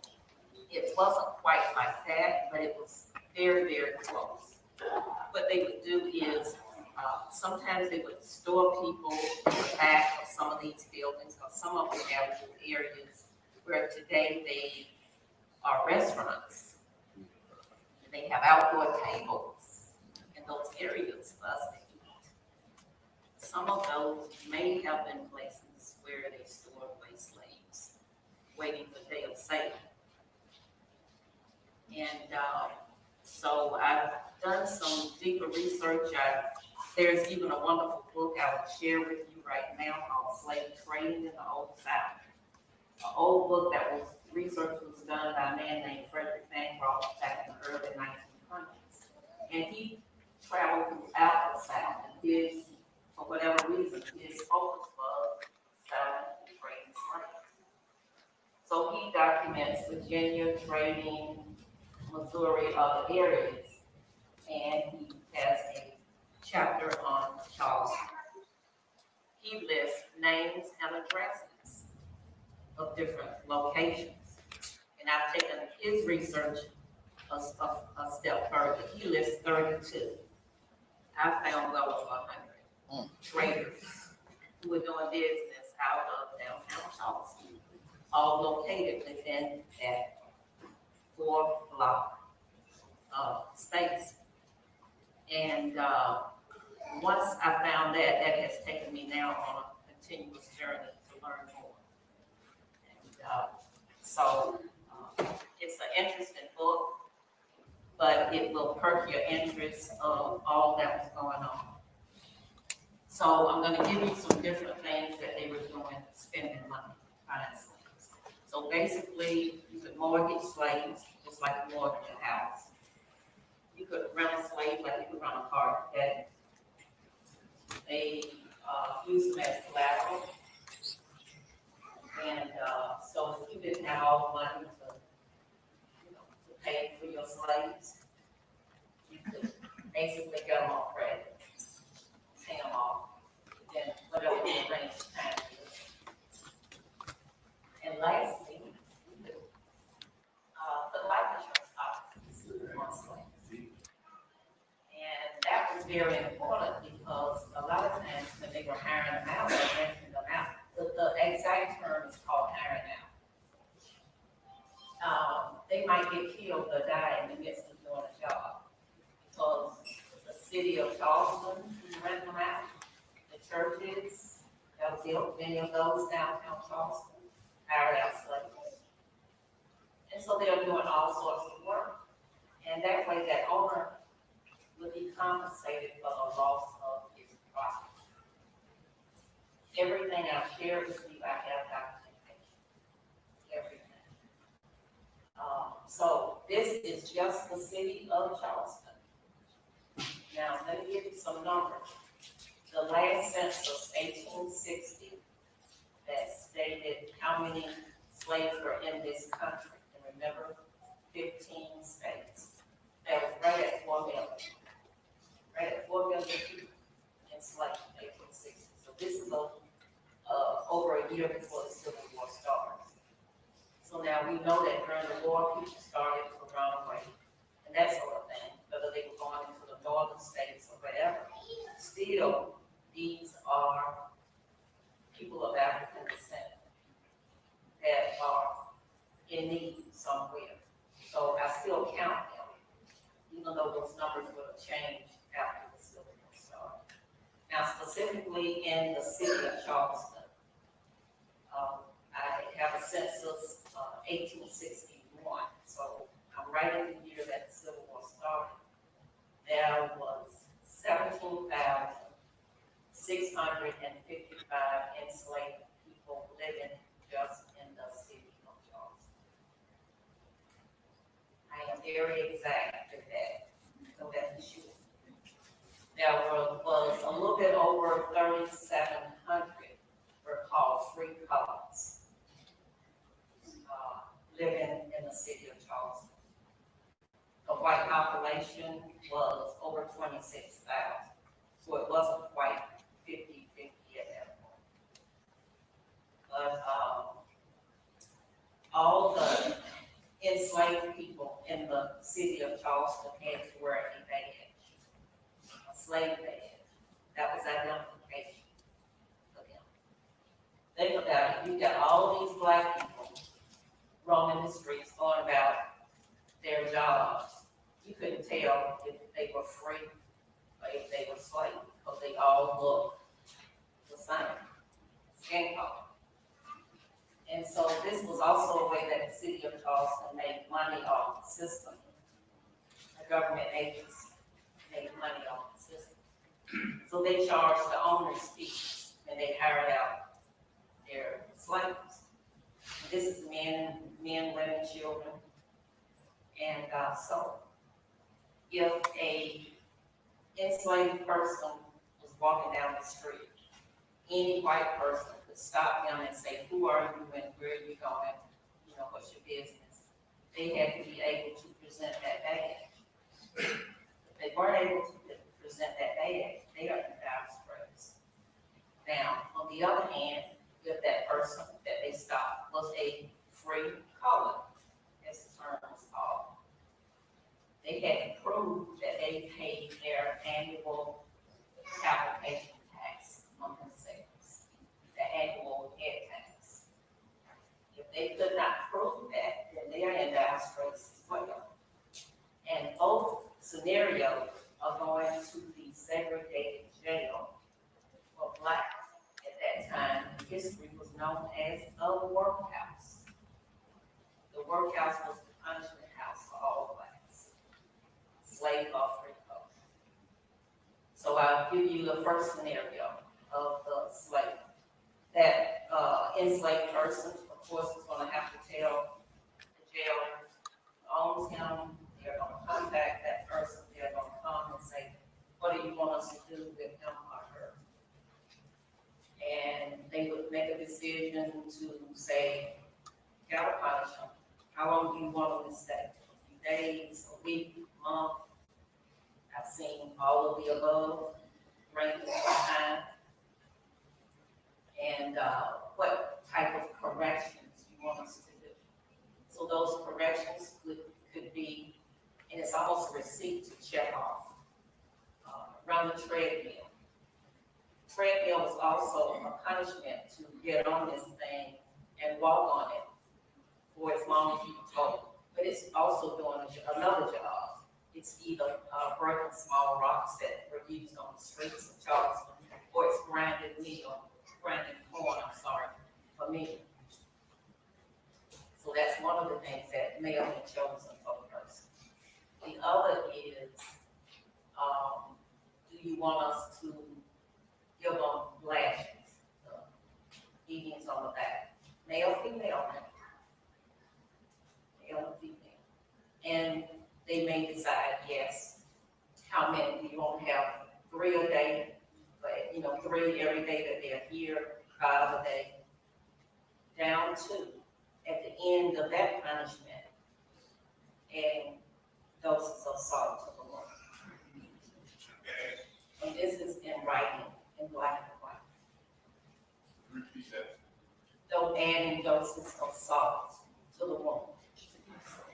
They could make that check, if they wanted that to occur. So, Charleston has a very, very interesting history. slaves. And that's the important part that I want you to know and understand. But out of all the drama that was going on in downtown Charleston with slaves, when I look at this room of beautiful Black people and beautiful white people, I say that somebody persevered and did what they had to do to survive.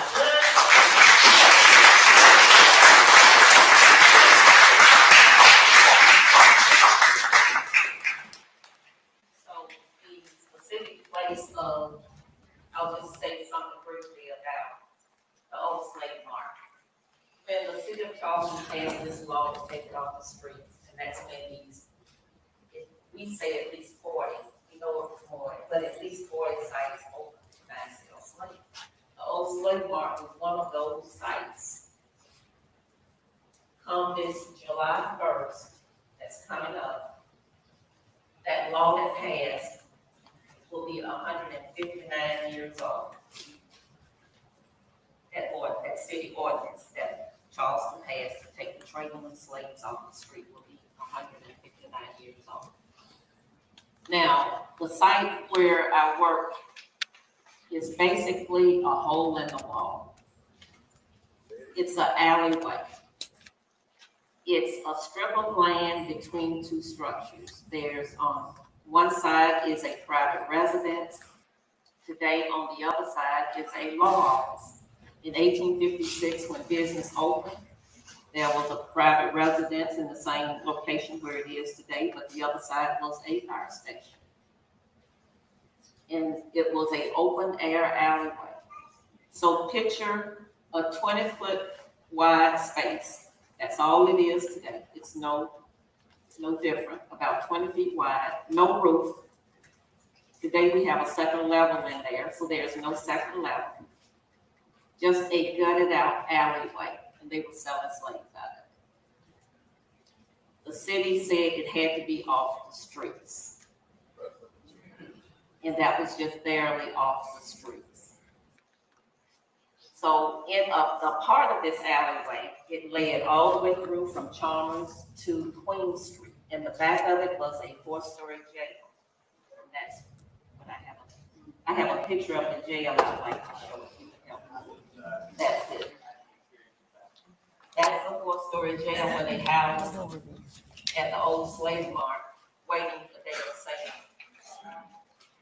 This picture is dated 1950. And what the article is talking about is it has been condemned as a slum. And it's going to be torn down. It was demolished in 1951. There was also a 2-story kitchen in this alleyway and a 1-story dead house, a morgue, as it was called. So this was a complex that they sold out in the area where this jail was. And they sold it between these structures that was the alleyway part. This site was owned by a man named Thomas Ryan. He was a city councilman in the 1850s for Charleston. His other business was selling slaves. He also had an office on State Street, so he could sell there too. We have Thomas Ryan documented and know that he was doing business out of this location as early as 1852. And what I found, even though the city passed this law to take it off the streets and these storefronts open to sell slaves, there were already offices before 1856 downtown Charleston doing business. Something else while you all are looking at this building, I want to let you know that after slavery was abolished in 1865, that many African Americans ended up living in that same jail with many others, or maybe some of them had once been sold. They had no money, they had nowhere to go. And it would have been late 1870s. So there was a second level put inside of the alleyway, and it became a tenement house, and people lived in there. And when you come in the museum today, you can still see the remnants on the wall where that original second floor was. But think about it. 4 stories and people are having to live in the same place where maybe some of their grandparents had once been sold. And so this site, the Old Slave Mart, as it's called today, museum, was open for 7 years. So from July 1st of 1856 until November 1863, right in the midst of the Civil War. When this particular area of Charleston was being bombarded by the Union Navy, and people were evacuated, and that's when business shut down at this location. But that did not stop slave trading in Charleston. And the last item I'd like to, that I brought to show you all is a actual broadside and inventory of slaves that were actually sold there.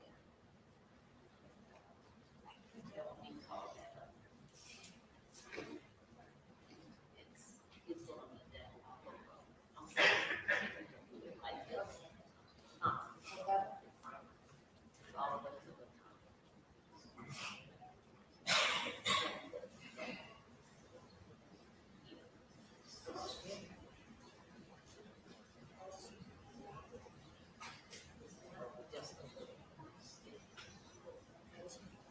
yeah. So I can see.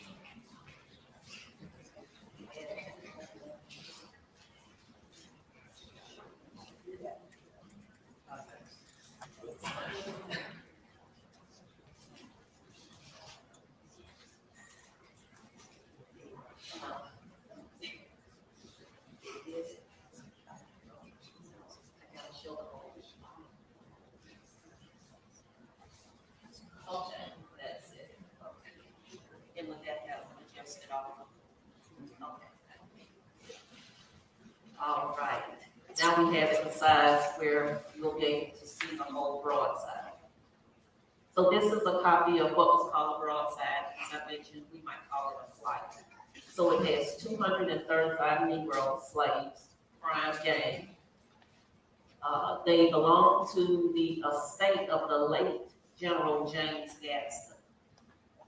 The Mark Charles Street, Schindler Brothers were slave traders, just like Thomas Ryan, who owned the site. And you see they were brought in on the Monday, the 9th of January, 1860. The small print, you may be able to read it. I'll summarize. Basically, you pay a cash down payment, you mortgage the rest, and you have 12 months to pay them off. That basically summarizes what the small print sees or the terms. Now, these 235 were owned by James Gadsden. James Gadsden was a U.S. diplomat back in the 1850s. And he negotiated with Mexico some territory out west that the U.S. wanted to buy. Some of that territory today are the states of Arizona and New Mexico. It became known as the Gadsden Purchase.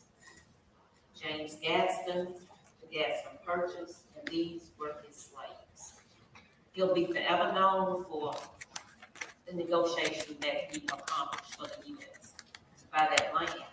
But he was also a slave owner in South Carolina. Actually, his plantation was called Pimlico. This was the day to be exact. James Gadsden died. His funeral was at St. Philip's Church, just around the corner from the Old Slave Mart. And but at the time of his death, he owed a mortgage on these slaves. He was still paying on. He owed $9,000. That $9,000 had to be paid off, but it took a little over a year before they were brought to the Old Slave Mart to be sold. And they were sold within 2 days. They were gone. They were from ages a month old to 70. And I have the inventory of all 235. Show you that on Did that equal the $9,000 that he owed? No. I don't know what the total cost was. That information I wasn't able to find. but that was just the balance. So let's go to the first sheet here. And what I'd like to show you is, let's see what this one is.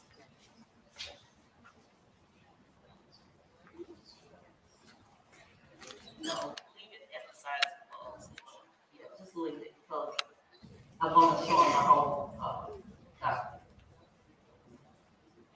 Can you pull it up a little bit from that detail? Can you pull it up so I can get it off?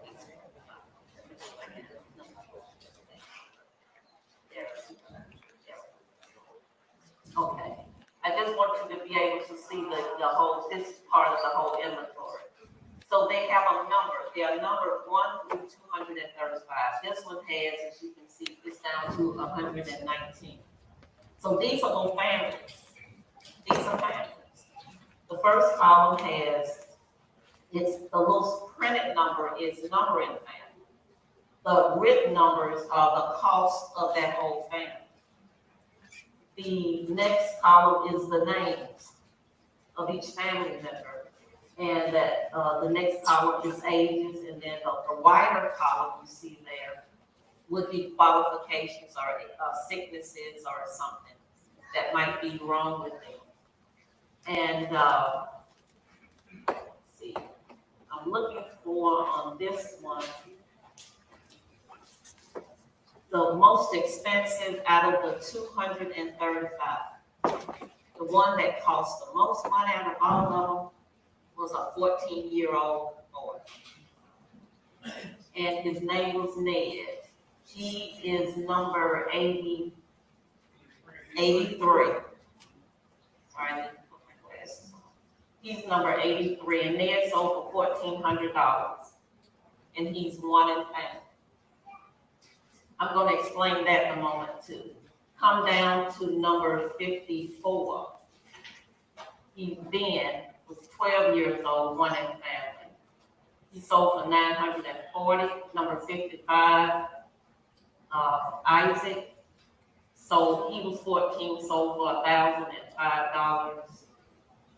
And the reason I picked, and there are some others that are one in family. Luck up there is number 15. He sold for $1,300. And $50, he was 17 years old. He's number 15. The reason I picked the one in family is because they had no mother, father, sister, brother, uncle, aunt, cousins, nobody else blood related to them left on that plantation. They were one in family. Prime, or teenagers to age 25, male, female. And you've got babies on here. You got 8 months old, 8 months, 5 months. You got little ones, 4 years old, 9 years old. You've got various ages. And let's go to the next one. Oh, I'm so sorry. Okay. All right. I'll just show you just this last one. The older ones, number 150, I'm so sorry, 127 Cupid, one in family, sold for $12. And Ned, number 147, so he was 70 years old and he sold for $12 as well. These were split and sold to 30 new owners. And many of those owners were also traders that were just going to resell them somewhere else. The old slave market was wholesale. It was wholesale. And they were taking them to other markets to sell them retail. All right. There is so much more that I could share about it, but I just want to say thank you all so much for allowing me to come and share and give you just some insight into Charleston's history of trading slaves, and in a way, it's what happened on the other side when they left Africa. And these are their descendants, just like we are. Thank you. Good morning, everyone. Here I'm great. First, I'd like to thank the members of the Charleston Remembrance Committee for affording me this opportunity, but also the Charleston Grand College for also affording me very short, brief, clear way, just to say good morning to everyone that's here. I'm not talking about Gullah Geechee today, not talking about what may have done here at Fort Moultrie, but I want to take us in a whole different direction. I want to thank Ramona for laying a pathway for what I want to talk about here today, and also Donald for building a picture of you of African presence, arrival, and sustainability. But I want to talk about our experience in America and how we overcame and the challenges that we face and the legacy that allows us to sit into this room here today. I can hold something in my hand today that I couldn't held in my hand when I first walked in the building 37 years ago. And I can hold in my hand today an official National Park Service brochure that says Reconstruction Era National Monument. Yes.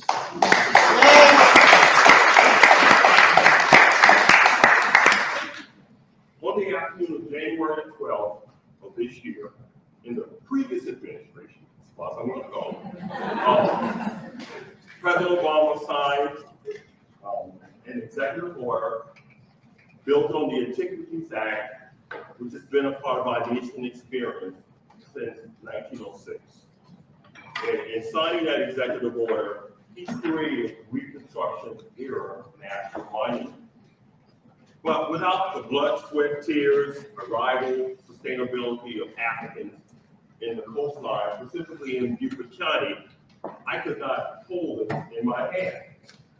Because it was on November the 7th, 1861, that Union forces made a decision that South Carolina and Beaufort County would be the beginning of change for the South in terms of eradicating the stain of slavery on our American soil. So on that fateful morning, as Union naval forces began to bombard the Confederate outposts on Hilton Head Island in and around Beaufort, a change took place in the atmosphere, and that change was freedom. All that you've seen thus far, from arrival to fusion to history and culture, in a moment changed when those ships of the United States Navy attacked Confederate outposts in the greater Beaufort community, and change came when the slave owners left. Now, when that change took place on the morning of November 7th, 1861, as I shared with the students, those Africans, our relatives, our ancestors, didn't find themselves in a sunken place. They realized that change that came to them. And they began to then move forward to affect us sitting in this room here today. As other Northern missionaries, other church groups, the U.S. Navy, other individuals began to descend upon the sanctuary community of Beaufort and Beaufort County, they realized that there was something that was unique and special about the people because of their history, because of their past, because of their DNA, because of their skills, because of their knowledge, because of their ability. And it was something that they could not overlook. This was something that they could not take advantage of. This was something that they could not push aside. So what we have in the sanctuary community of Beaufort County is the beginning of Reconstruction. An opportunity to transform the bonds of slavery into the gift and the blessings of freedom. Now, this was a challenge for the U.S. military and for the American public that descended upon Beaufort. There were some basic questions now being asked by those who came down. What should we call these people? Are they free? Are they enslaved? Can we employ these people as a part of the military effort? Should we pay them? Or perhaps should we send them to find their masters who abandoned them? These were the questions that were being asked by the military. But faith, providence, blessings would come to pass that these questions were asked, that those individuals in Beaufort were recognized as free. Here in South Carolina, Gullah Geechee people led this way. And so as Reconstruction would continue on, intervention came into fact. when forward-thinking military men realized that these African-American men with skills and ability to carry a rifle and could be a part of a military engagement in a process. Long before they reached out to ask President Lincoln or anyone else in Washington office, they made that decision.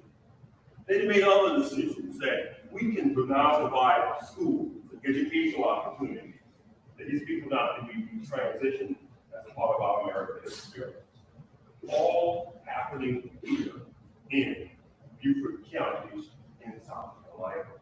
But I'm going someplace with this because of all which I just shared with you here today, in many of our schools, this is not taught. This is not discussed.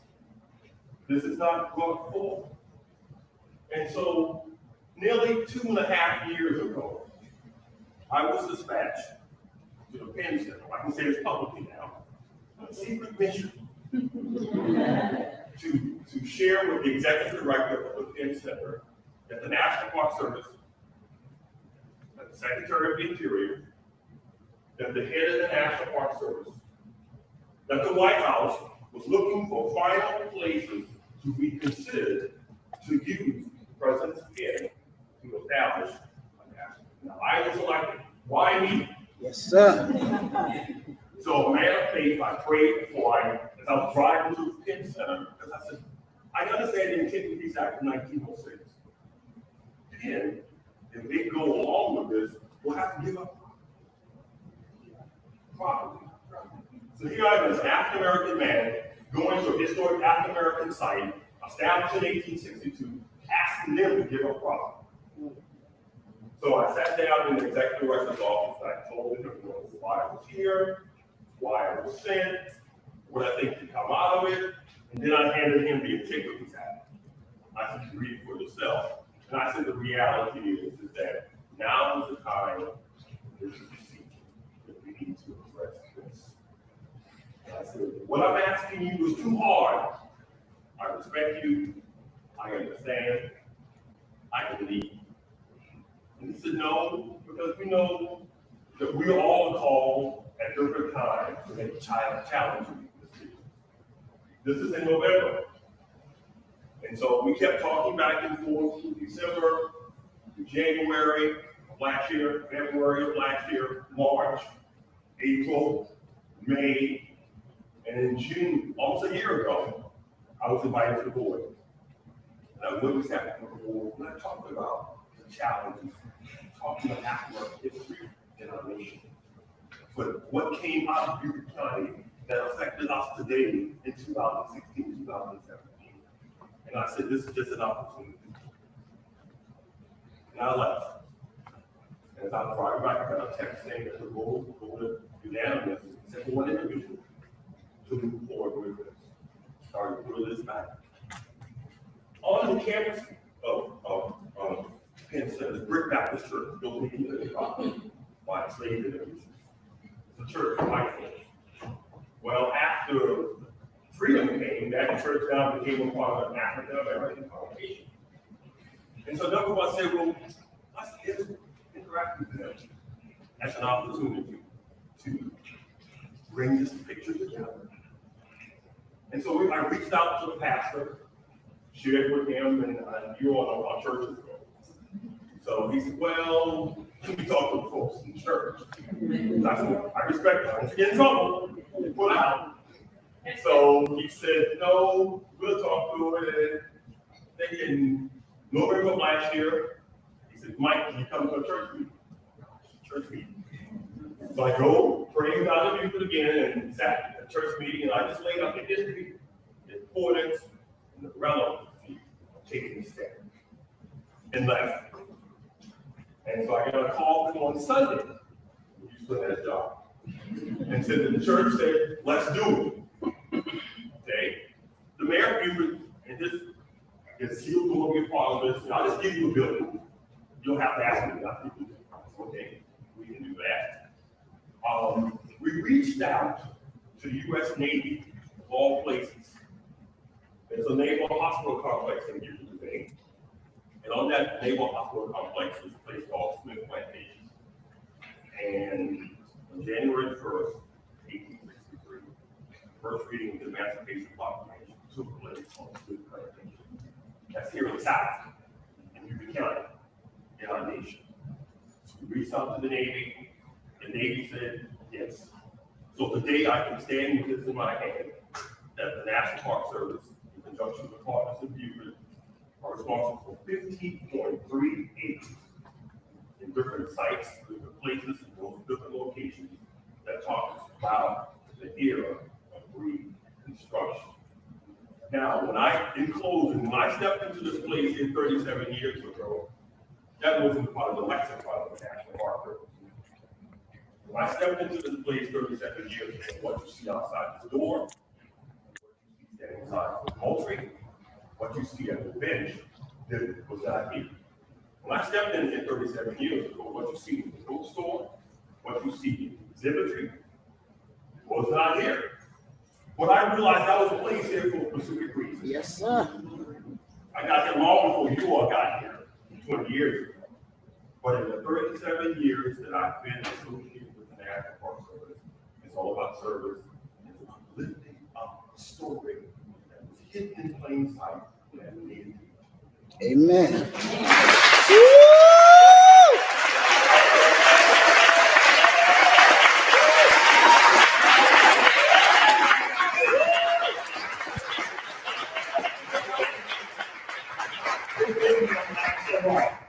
But that's fine. It's like you not last so long. But y'all don't believe, okay? Appreciate you one more time, Rebecca.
That is why I don't want nobody.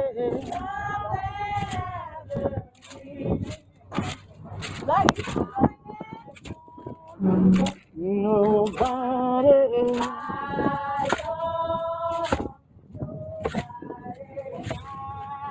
There you are. Come on, man. Hold on.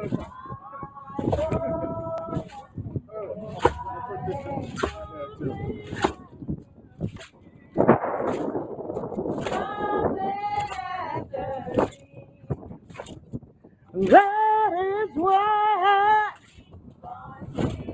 That is why I don't want nobody hurting you.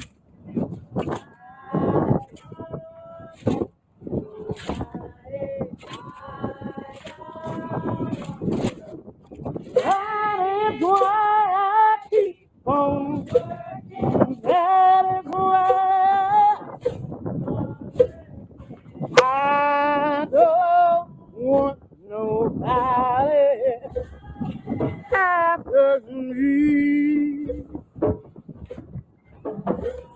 come the drum.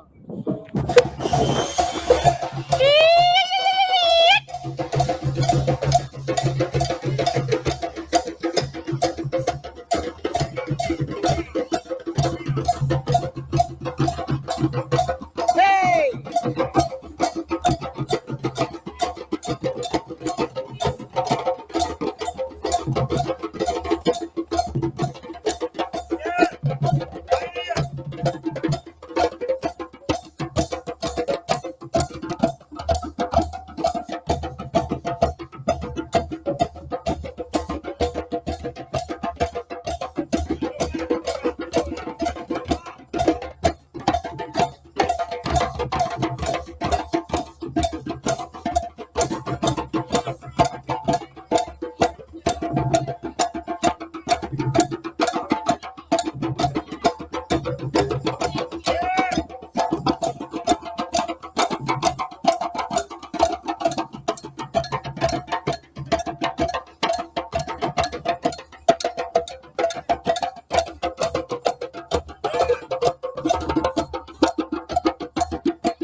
Now I need to get ahead of him.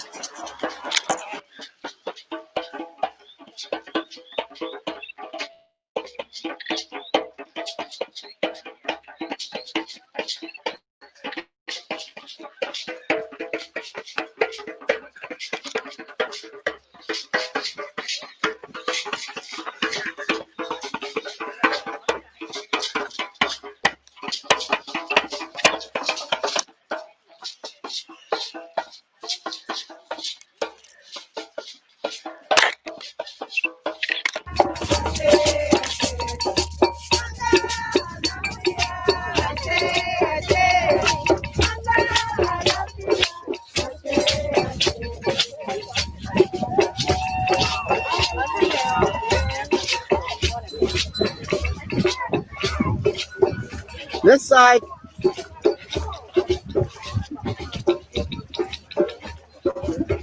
Oh, not my good shoes, Lord. Take them off.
In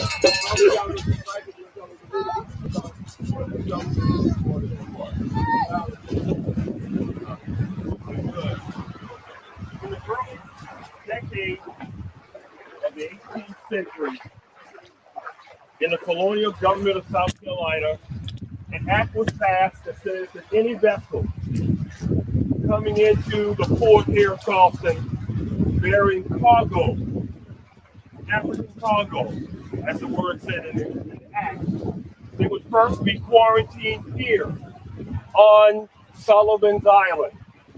That's why we are here on Sullivan's Island. In the distance, less than a mile from where we stand here today, in the early 1700s was built a small structure that's called a lazarado or pest house. That act said that any African cargo that was unloaded here on Sullivan's Island was to be quarantined here in those pest houses for up to 10 days. And this would be a determination whether or not these African cargo were sick or well. So for thousands of enslaved Africans, captured Africans that arrived in North America, that first saw North America, their first glimpse of North America was Sullivan's Island.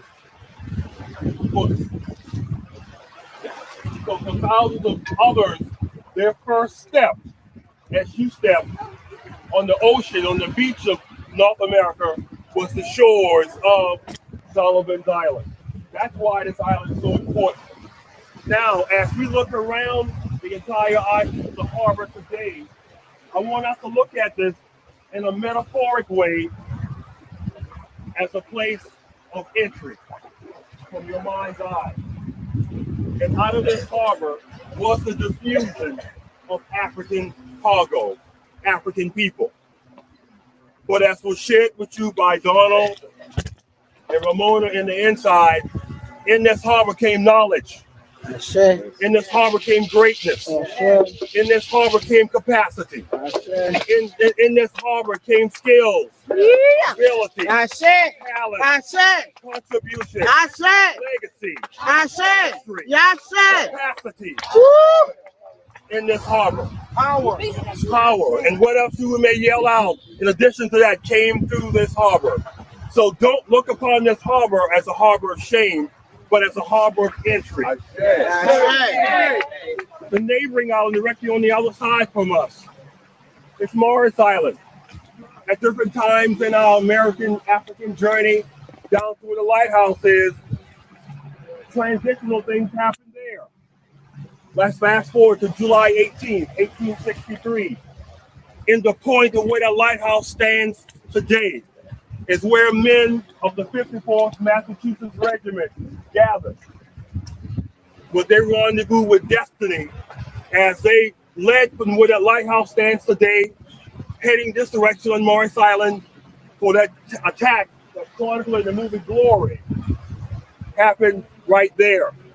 It was their blood, sweat, and tears that changed the landscape of African participation, not only in the Civil War, but to us today as a nation in 2017. And just beyond where the lighthouse stands is Folly, Sister Moses. She was there in 1863 as those men made that fateful attack onto Morris Island. This very harbor that we see here today also brought us greatness through Robert Small. In the morning of 1862 in May, he, his wife, his children, other comrades commandeered the vessel, the Planter, that left from along the bay area of Charleston. And early on that morning, with his ability, his knowledge, his skill, his understanding, his wisdom, he was able to pilot, navigate the Planter from Charleston, past the guns of Castle Pinckney, past the guns on the lower end of Sullivan's Island, past the guns from Fort Johnson on the other side on James Island, and where that lone American flag stands, past the guns of Fort Sumter, and presented that vessel, that private vessel, to the U.S. Navy as a prize right out of this harbor. So I want us to understand that the waters that are flowing among our feet today have brought life to our nation and to our community. If I can step back a ways to the ending of the American Revolution, right where we're standing now on Sullivan's Island at Fort Moultrie, thousands of formerly enslaved Africans left here with the British. This is chronicling the movie Book of Negroes in New York. The Book of Negroes happened here on Sullivan's Island. I say. Be of such as may, you know now that after the American Revolution, hundreds or up to thousands of formerly enslaved African Americans left from this state and headed to Nova Scotia, and your kindred in Nova Scotia today, because they left South Carolina and left Fort Moultrie at the end of the American Revolution. So I want us to, when we began to look at our harbor today, think about what came through here. Think about the change that happened here. Even down to that lone American flag there, flying at Fort Sumter. I talked about in the inside what happened in November of 1861 to change the landscape of Houston. It took a firing on that lone place in April of 1861 to begin to remove the scourge of slavery from our American experience out at Fort Sumter. So these are the places that I was hoping you would remember when you look at the harbor, when you're driving across the bridges or down at the battery, wherever, you now would see how this is so important in understanding our American experience. In closing, it's our hope, it's our prayer, and it's our desire that in the fall of 2019, 2020, along the shore, will stand the International African American Museum. I say.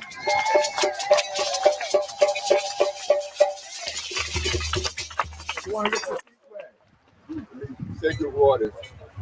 Now's the time. We got about 10 minutes. Get on camera. That's more like 15.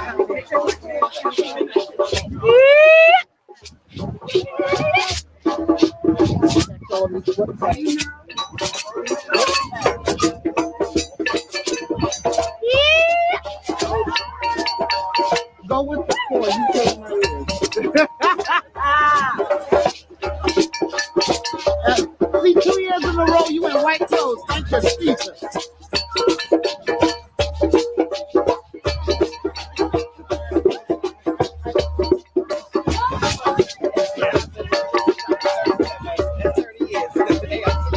Okay.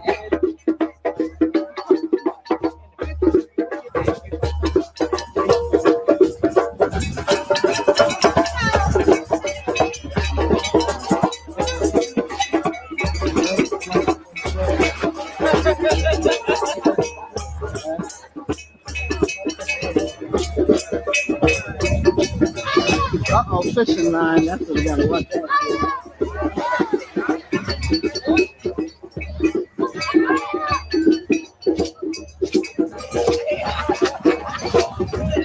whatever ain't working, ain't working. I said, whatever's not working, ain't working. I'm not going to worry about it.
know how the tide is in, but we're still here, so that's all I can.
Okay, everyone, if I can have your quick attention.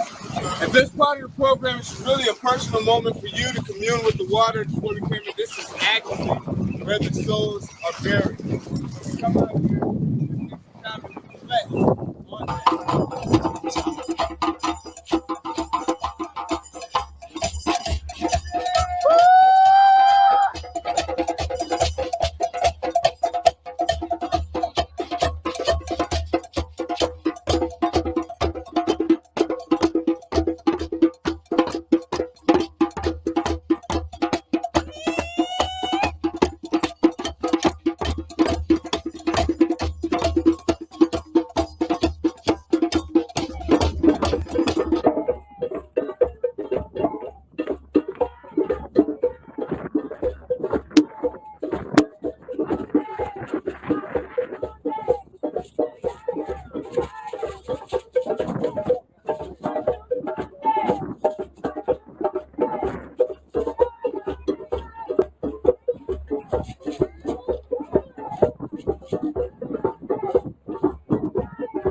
Where we are, and the water that's just standing. Well, again, good morning. I am with the National Park Service. And thank you all for coming out. I want to make this Park Service-wise and personal-wise. 34 summers ago, this very month, I began my journey with the National Park Service. The visitor center that you saw and experienced is not what I found when I got here 34 years ago.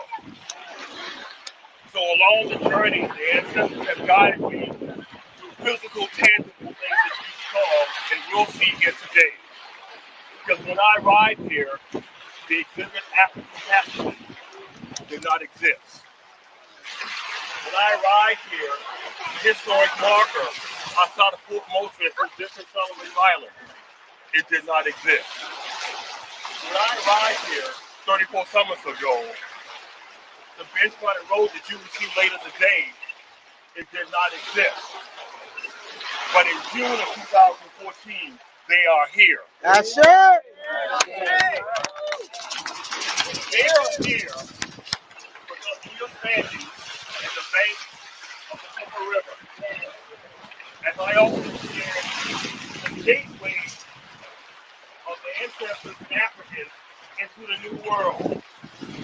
History tells us that 40% of all the Africans that survived the Middle Passage, that made it across those treacherous waters, first stepped foot on North American soil here on Sullivan's Island. That's why we are here. That's why you are here today. With that in mind, you have to go now into your mind's eye and imagine Sullivan's Island not in the way that you see it here today, but a barrier coastal island. And the journey with you, history tells me, in this quadrant of Sullivan's Island, between 1701 and 1799, were three small buildings that were called pest houses, or lazarado.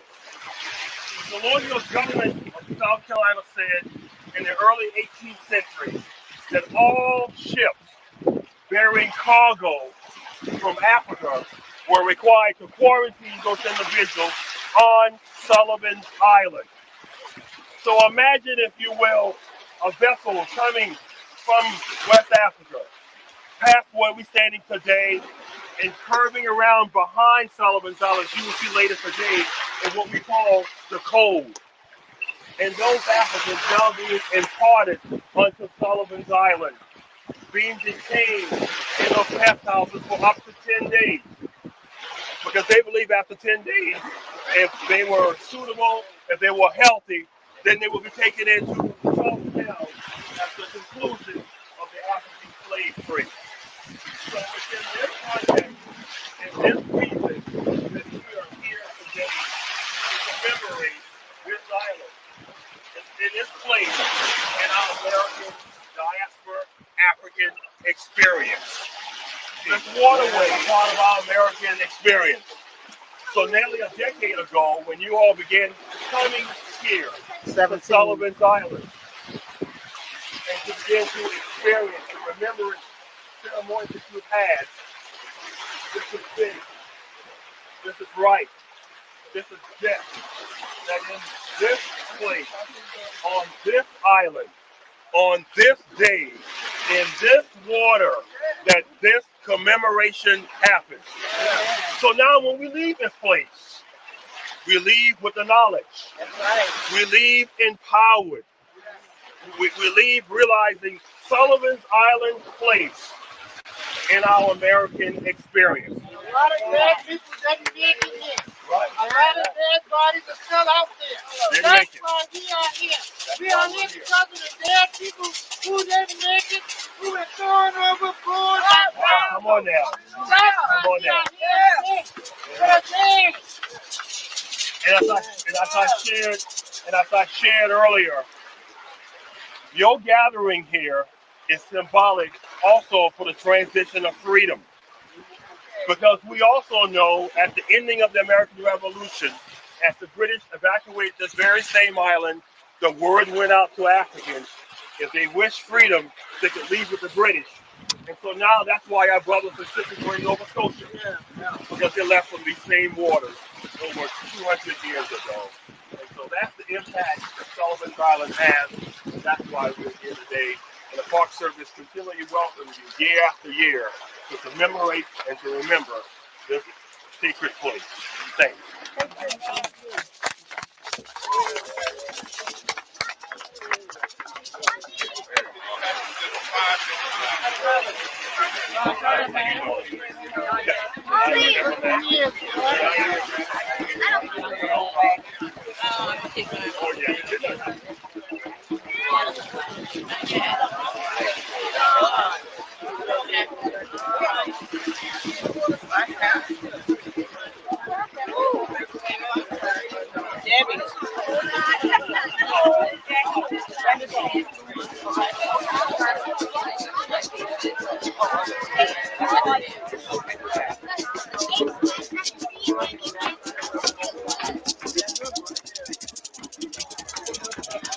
There's no in between. Either you can swim or you can't.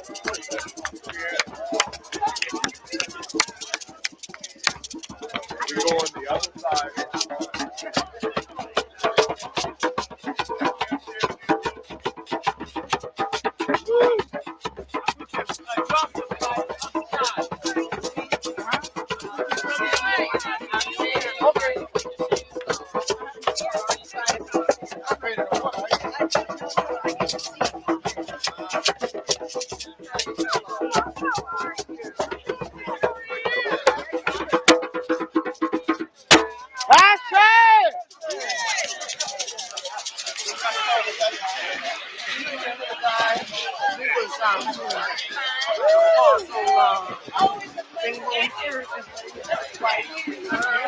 I ain't seen you in a Lord. See?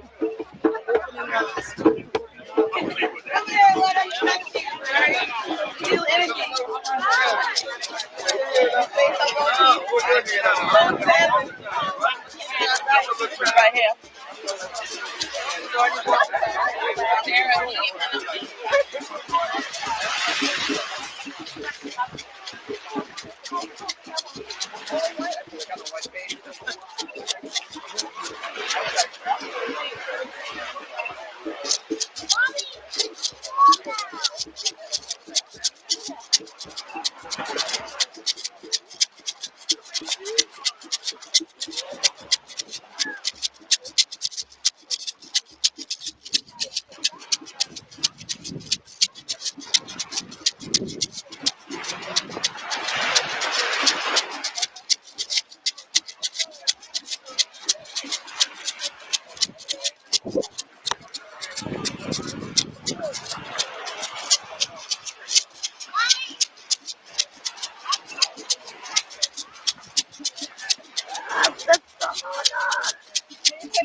Which one you wanted it? Or you wanted it with water behind you?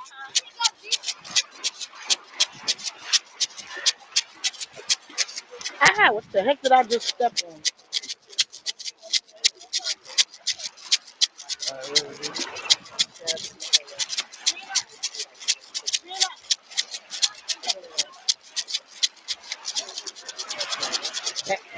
I got it.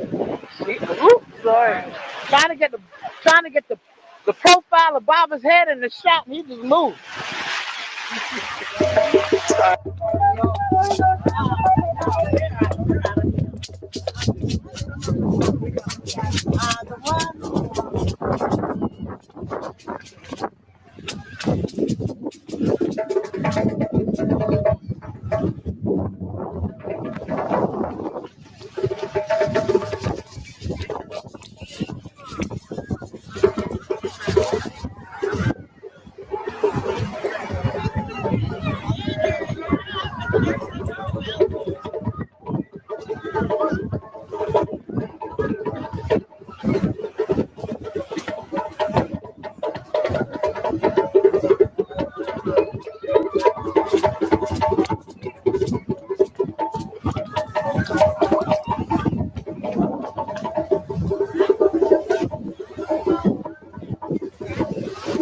Worth getting up this morning for?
Back to our minutes.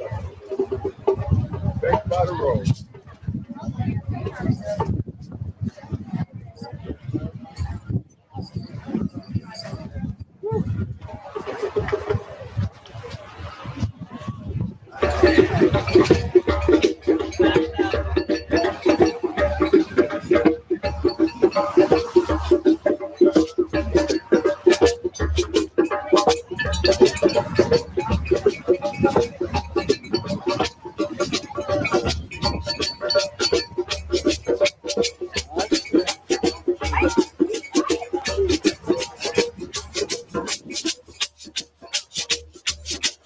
Hey, you.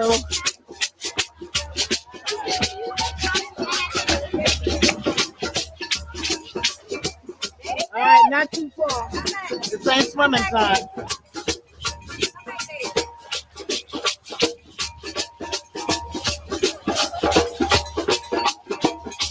All right, what brought you here this year?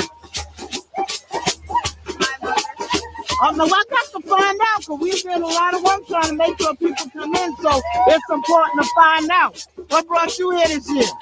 I heard about it last year. I came out last year, and it was a wonderful experience. That's what I'm talking about. See? Well, what brought you here this year? I'm acting like I ain't never seen you. Sacrifices of my ancestors. I heard so much about this, and I just wanted to put my feet in the water. What brought you here this year? I praise God for this experience and for my ancestors and for my life. This time last year, I was suffering from breast cancer. Hallelujah! Amen, amen, amen, amen, amen. Amen. What brought you here this year? Love. All right. Love for my people, love for my ancestors. I said.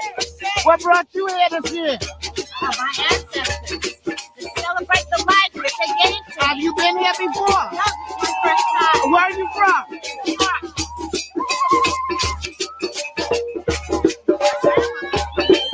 All right. All right. Work it this out of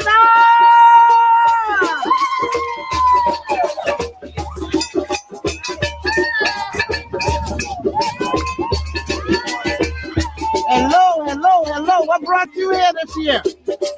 Well, this is my second time being here. That's right. I was here 2 years ago. Okay. Dr. Hayes was here. And it set your spirit. Yes, indeed. All right. I think we started my journey. I went with one of my singing groups to Ghana. Went to the castle. It just started me spiritually getting back to where I was. Hey, there you go. Amen, amen, amen. All right, ladies. What brought you here this year?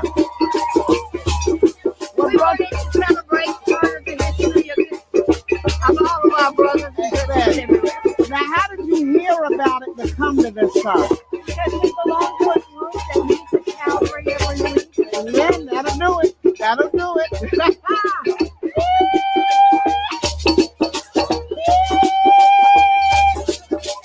Here she goes.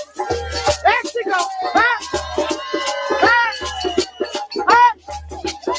Bring them all down. Bring them all down. This ain't a show. Let the spirit move you. Get through it. You ain't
a low country clap in a little while. Look at all these beautiful people.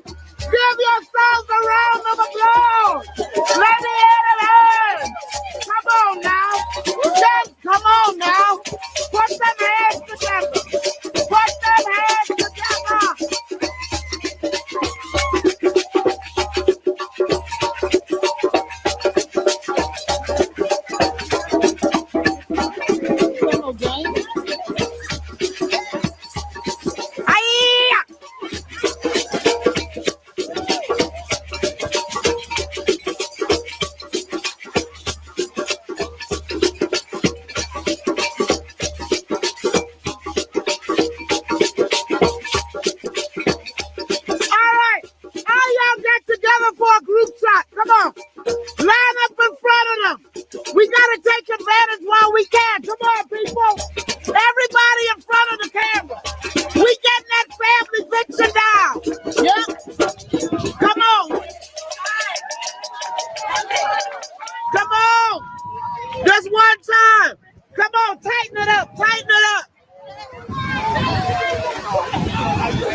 Charleston.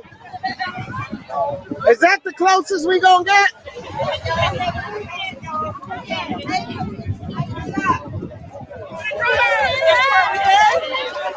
I'm just grabbing it. I got it on video anyway. You know y'all slow.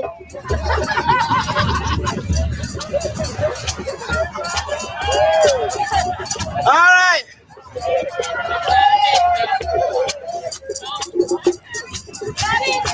Oh, I've been got it all sorts of times. Oh, y'all coming in. Okay. I'm going to keep taking it. All right, let me take your specialty shot. There you go. She just blocked y'all. Hey! Y'all ready to go? Let's go. Oh, I've been taking it. Video was ready the whole time. I see you. Let's get ready.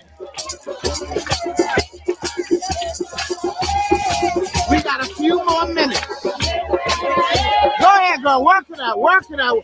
Ah. Oh, okay. I see what dance you bringing. Bring it. I see what dance you bringing. I see what dance you bringing. All right, folks. It's that time.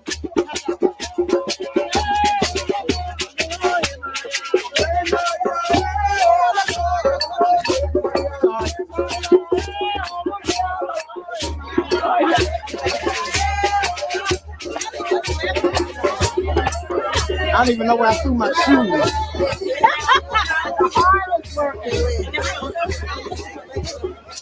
Hello, hello, hello. I'm glad you at least made it this far. Thank you.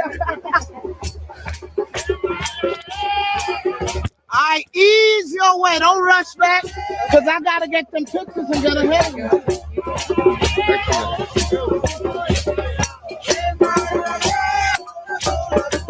Not too fast.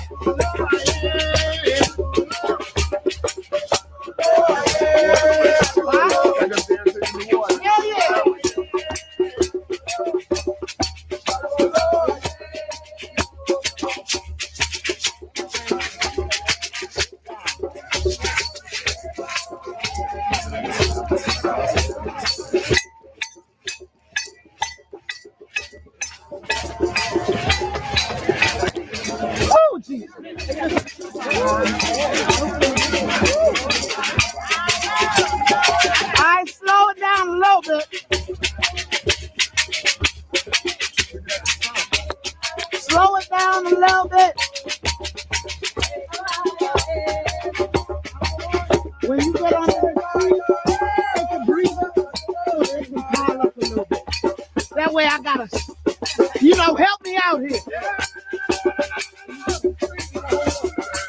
Huh? Yeah, man. Let them bunch up just a little bit. Yeah. Enjoy the tree. Yeah.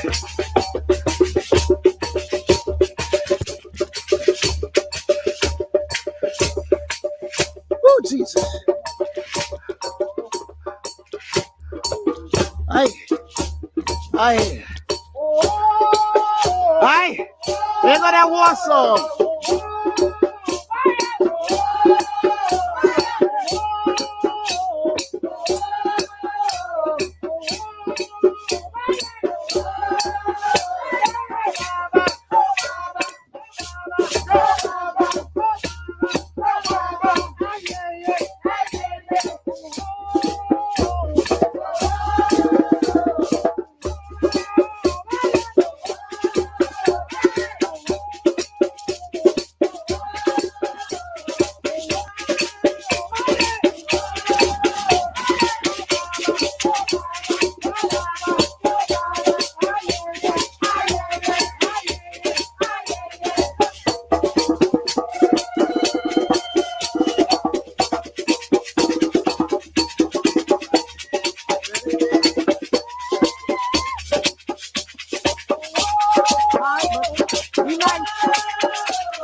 They're coming too fast.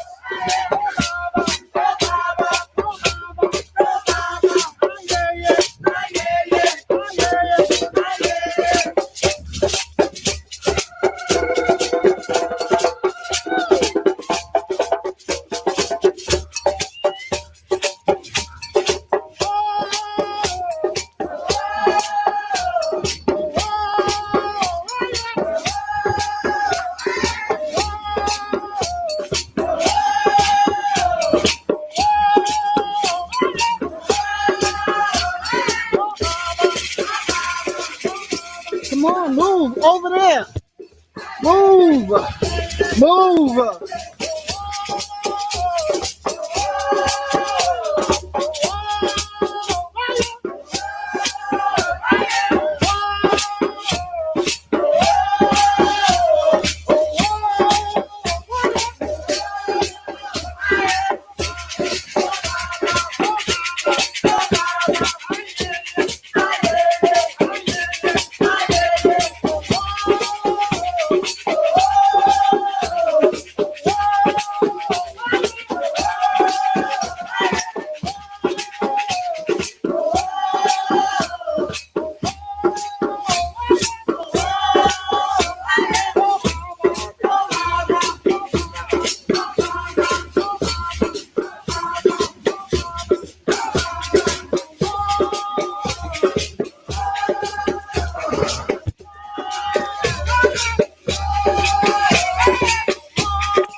And they'll go to the right.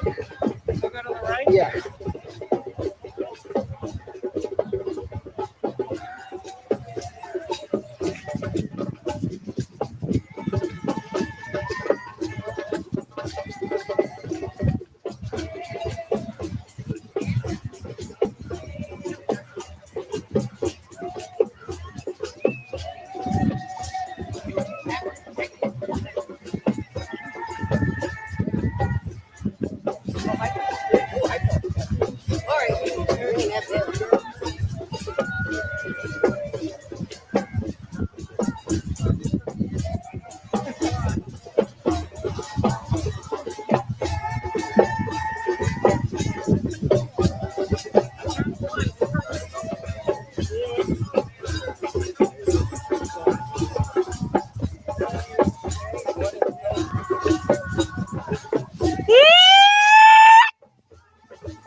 Only on the right. Only on the right.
on, hold on, yeah, man, yeah.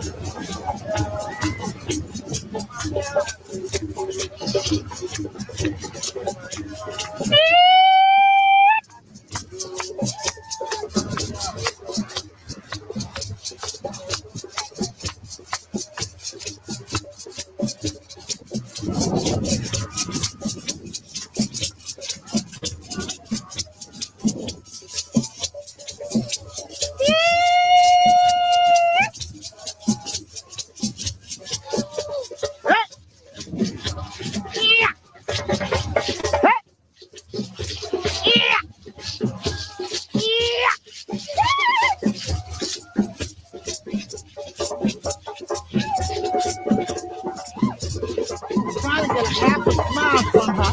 Tuck that in your waist. Tuck this in your waist. Tuck this in your waist and free your hands. So you holding something? Oh no, that's what I'm saying. Tuck it in her waist so you can free your hands. That way you ain't gotta hold it and you can get some movement. Because you being all quiet. Exactly. You can tuck it in the waist and get your flow on.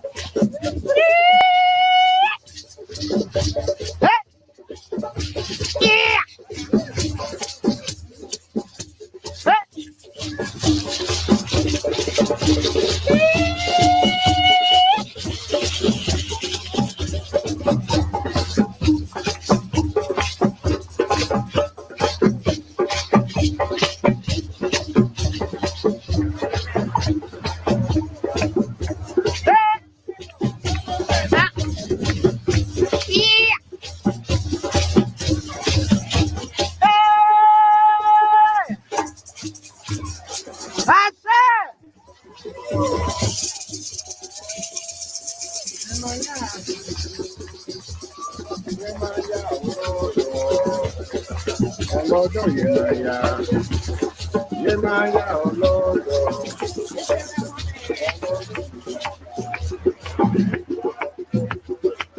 Hardy! Looking like half a Hardy, but hardier than hard. How you doing? Ooh, I'm good. Touch the water. Come on, y'all. Y'all ain't come to stay cute. If your feet ain't touch the water, let your hand touch it.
Somebody fell up. Get Baba up. Get Baba up. Get Baba up. Get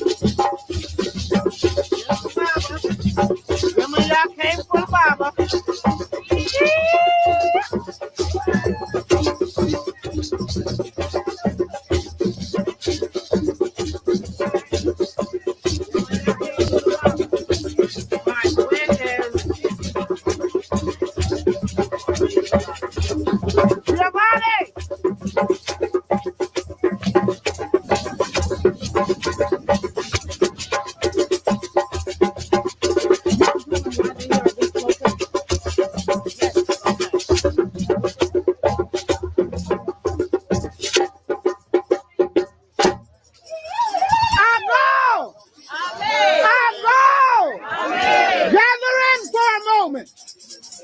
Because we didn't just come here just for the sake of it.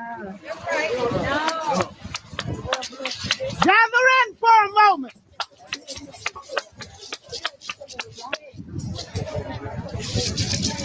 Go ahead. Hello, how y'all doing? Praises be to the Most High, each one day, in the audience. Thank you all for coming out. Praises be. We're here at Fort Moultrie.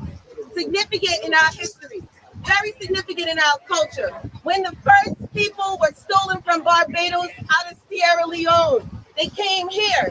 They didn't come straight to the port of Charleston. They came to Fort Moultrie. And in Fort Moultrie, they got some good and some bad, what they call history. At this point in Sullivan's Island, this is called a quarantine.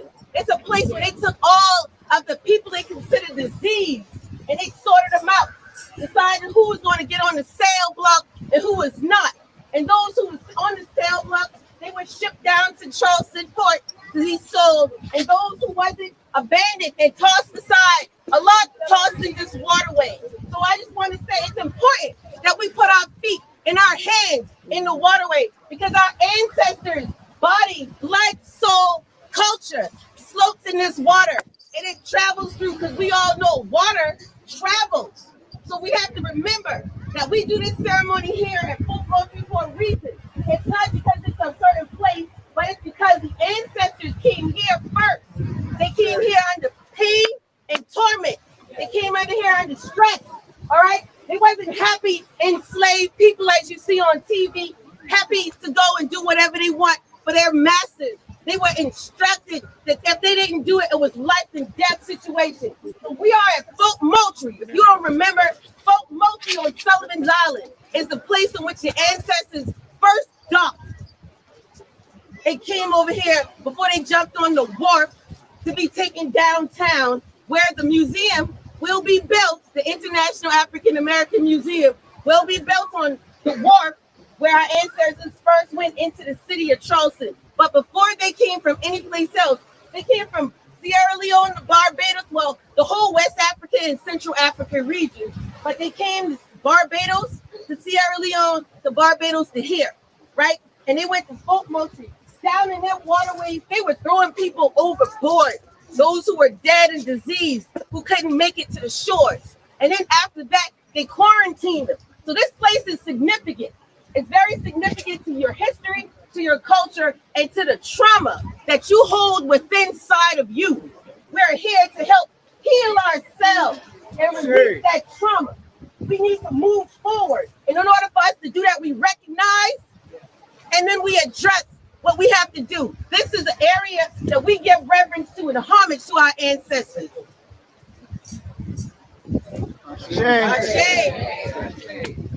Be up there. Go ahead. Go ahead. You started. Do the clap. Go ahead. You started. Only Charleston can do this. Come through, low country. Show them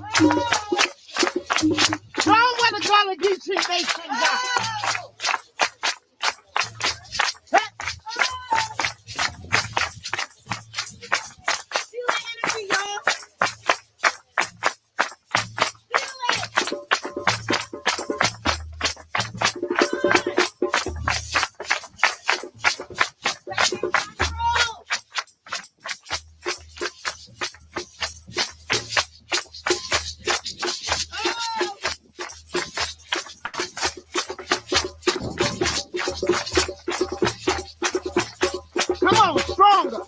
Y'all the youngest ones we got out here. You know the rhythm. Your hands don't work? Your feet work? Your feet work? You one of them leaders, baby, so I know you know how to dance. Come on, y'all, it's time to loosen up. Stay comfy, y'all. We won't be over here long. So get your groove on. Pay your respects.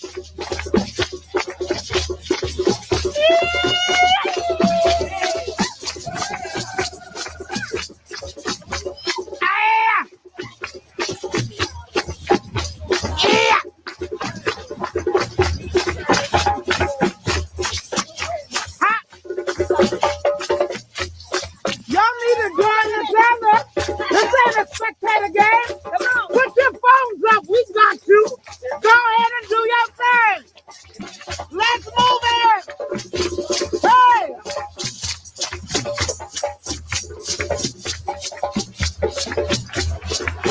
Go on in there. Holding back. You that's right. Go on in there. No. Somebody got to show it. They showed you. Lead by example. Let them know. Hey!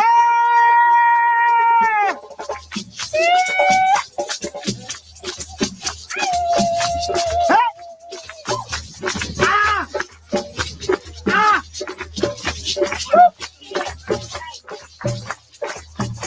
Ah! There you go. Get them babies an outer circle. Come on, Elvis. Let them know they're not alone. Do a circle around them babies. There we go. Hey!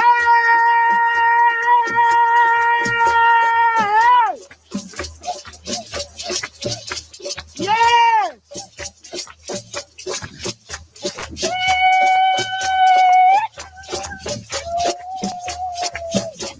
Ah! Okay, we got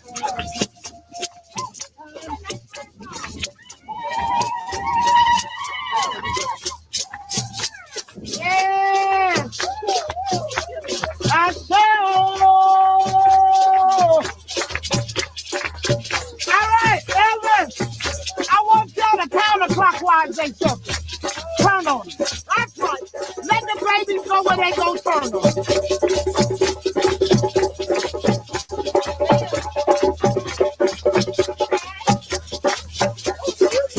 Turn on them, Sister Abner. Go that way. Go that way. There you go. You kept going where you go. There you go. There we go. Let the babies go. Yeah, come on, mama. Come on. Come on. There we go. We know how to do this. Charge up that energy.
they do in other cities, but I know what we do here.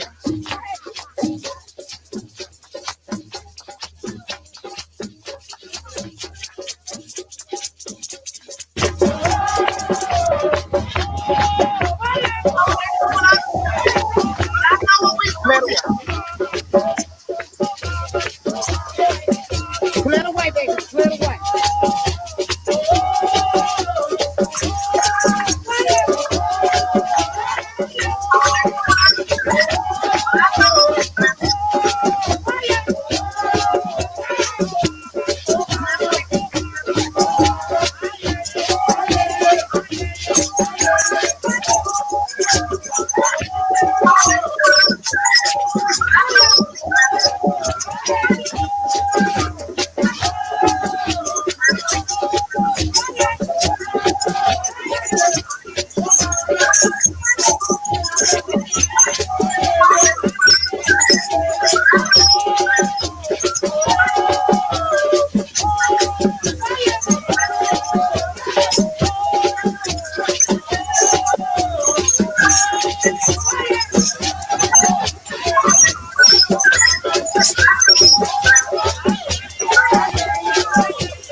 Who paved the way for us to be here in this moment.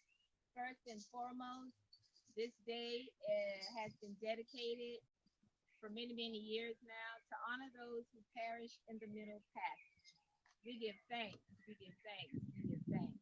At this time, we'll just start out with a little praise song just to get the energy just right.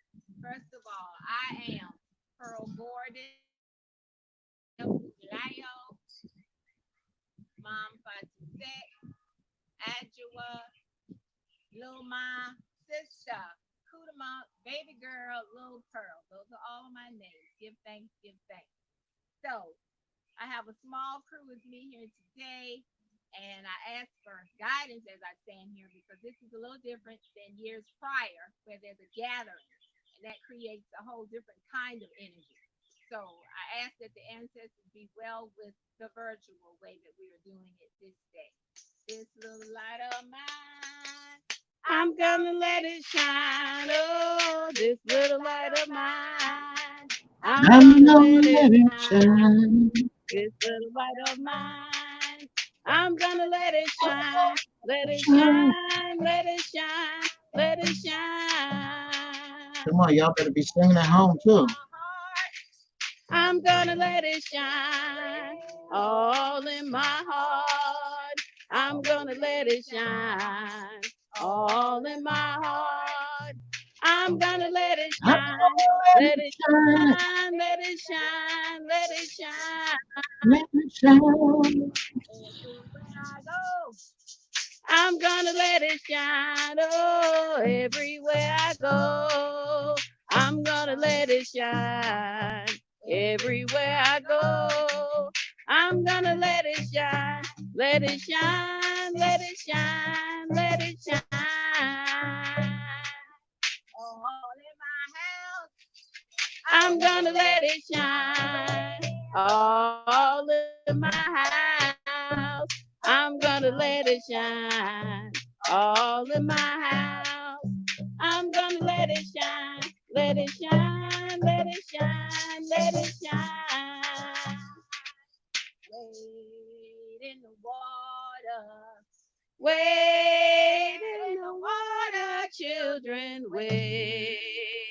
water. God's gonna trouble the water. In the water. Wade in the water, children. Wade in the water. God's gonna trouble the water. I'm gonna lay my long white robe down by the riverside. Down by the riverside. Down by the riverside. I'm gonna lay down my burden. Down by the riverside. And study. He was no more. Ashe. And also today, to honor the ancestors, to pay homage to them, to invite them to be a part of what we are coming to do today. We also have to set in remembrance of my personal ancestors who have been called upon just a few moments ago. So they are here with us in spirit to partake in this moment with us. So we give thanks to the ancestors on my personal side, mother and father. I give thanks. I am so grateful, so grateful. Are you showing them? And this time, my camera sister is going to give you some close-ups of different segments of the altar. The altar has been set with fruit as an offering, memorabilia that the ancestors once worked with, different tools. The drinks that has been provided today, of course, is water. And we also have coffee, lemonade, water, soda, liquor, and wine. And we have even prepared a meal for the ancestors as well today. And the back of the altar is from whence we came.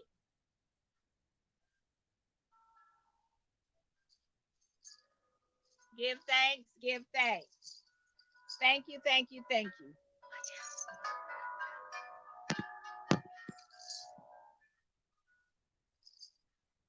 Thank you, thank you, thank you. Once again, here we are to remember those ones who perished in the Middle Passage. We give thanks on this day. We will pour the libation with water. Water refreshes and cleanses everything. Water is the elixir of life. Life begins with water, for the semen is water. The baby lives in water for 9 months. Once it is time for the baby to be born and make its entrance onto the planet, the water breaks and the baby comes forth. Give thanks. Once we want to cleanse, rejuvenate, and revitalize ourselves, we go to the water. Ashe. Ashe. So at this moment, we come and we give thanks to the ones who perished in the Middle Passage. Ashe. Ashe. To the ones who refused to continue the voyage, that jumped overboard. Ashe. Ashe. To the babies that were thrown overboard because they did not want those babies to have that life that was headed for them. We give thanks to the ancient ones whose names we do not even know to call. Please forgive me, God the Almighty, I come giving honor to you, Oladumare, source energy, infinite intelligence, creator of all that there is. We give thanks, we give thanks, we give thanks. We come on this day and we call upon your spirit to come, be with us, guide us, and assist us on this life journey. Give thanks. We give thanks, we give thanks, we give thanks. We give thanks to the Orishas, we give thanks to the divine spirit guides and guardian angels that walk with us and guide us. We thank you, we thank you, we thank you. In honor of the ones who made the voyage over and survived whatever happened once they got here, we thank each and every one of them. Ashe. Ashe. We give thanks on this day once again to the ancient ones who did not board the ship, who stayed and made Africa what it is today. Ashe. We give thanks once again and again and again to those souls who rest at the bottom of the Atlantic Ocean. Ashe. Ashe. Ashe. Ashe. Ashe. We thank you. We honor you and we lift up your spirit. We don't wallow in what happened, but we remember what has happened in order that it will strengthen us and allow us to go forward in a positive light and know that we can call upon your spirits to help us in this fight that we are on at this moment. Give thanks, give thanks, give thanks, give thanks. And while we are here honoring those who perished in the Middle Passage, we must remember the ones who were here on this soil that fought for us and fought for what was right. We give thanks to the freedom fighters such as Martin Luther King, Ashe. Malcolm X, Ashe. Marcus Garvey, Ashe. We give thanks to all of those whose names we do not even know to call. Sister Rosa Parks, Ashe. Harriet Tubman, Ashe. Thank you for your will and your might. And we call upon you in these times to assist us with what is going on in the world today. Ashe. We give thanks, dear ancestors. We cannot thank you enough. We ask that you just show up, bring forth your might, your love, and your fight, and allow us to be strengthened by your spirit. Allow us to be guided. We ask that our head, our hands, and our hearts, and our feet all be guided at this time. We ask for courage. We ask for clarity, crystal clear clarity as we walk this walk. We ask for protection. We ask that no hurt, no harm, or no danger can come to us. And let us know without a shadow of a doubt that we are protected at all times. Ashe. We give thanks to the ancestors who were benefactors in our lives. If you have someone in your life that was a teacher, a mentor, a spiritual guide for you, call their names at this time and allow them to know that all is well, and you ask that they continue to assist you. I call upon Baba Kwame Ishangi, Ashe. I call upon Mom Fatu Sek, Ashe. I call upon Mama Aisha in Ghana, Ashe. I call upon all of the healers that have walked the planet, all of the teachers that have walked the planet, all of the ones that have assisted us on this journey and allowed us to be strong and be mighty that we are. We give thanks to the baby yet to be born. Ashe. We give thanks to all of the wonderful, wonderful, wonderfulness that is coming our way because we know it is about to be wonderful. At this time, I would like for us to take a 9-second pause for the cause that is going on the planet right now as it pertains to us as Africans in America who seem to be the target at the hands of the law enforcement. 9 seconds, please.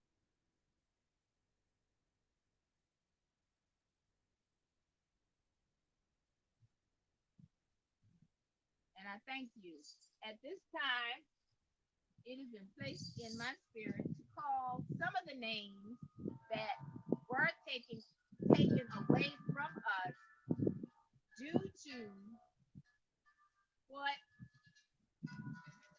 the law enforcement has came and done. And we call upon the spirit of, and keeping with tradition, and I would love to do that. We won't call his name, but we know who he is. Being is because he has not transitioned yet 1 year. Give thanks, Ashe. We call upon, first of all, let's pay homage to the innocent children who were brutally taken away from the planet as well.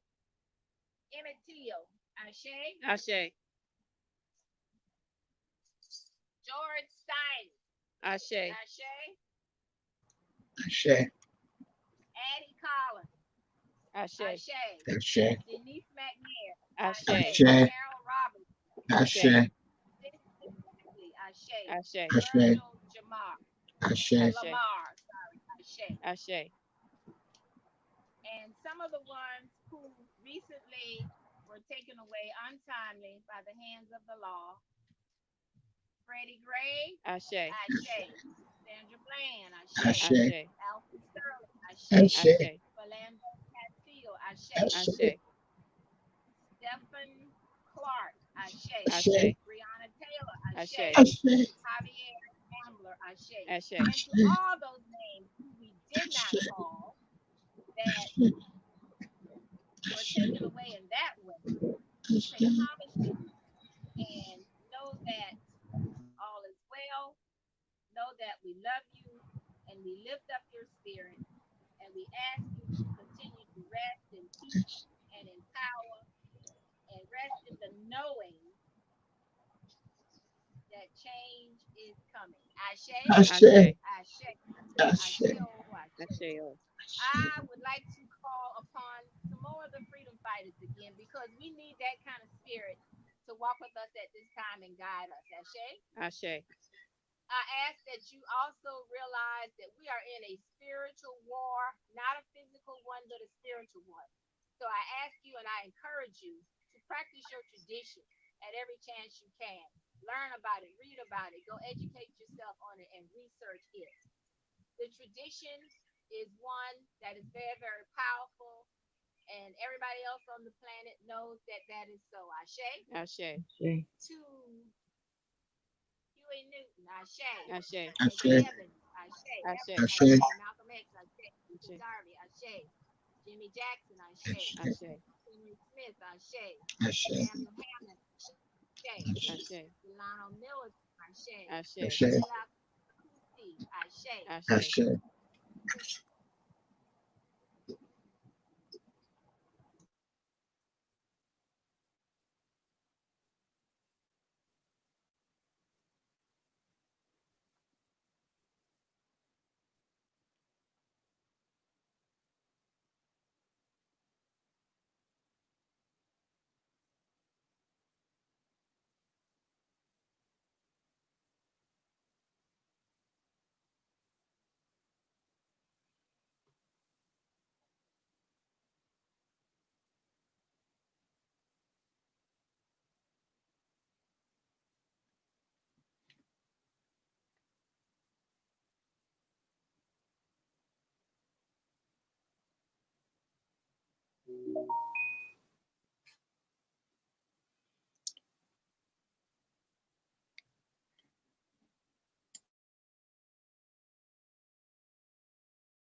Band company, but she has a beautiful song called BK Lena.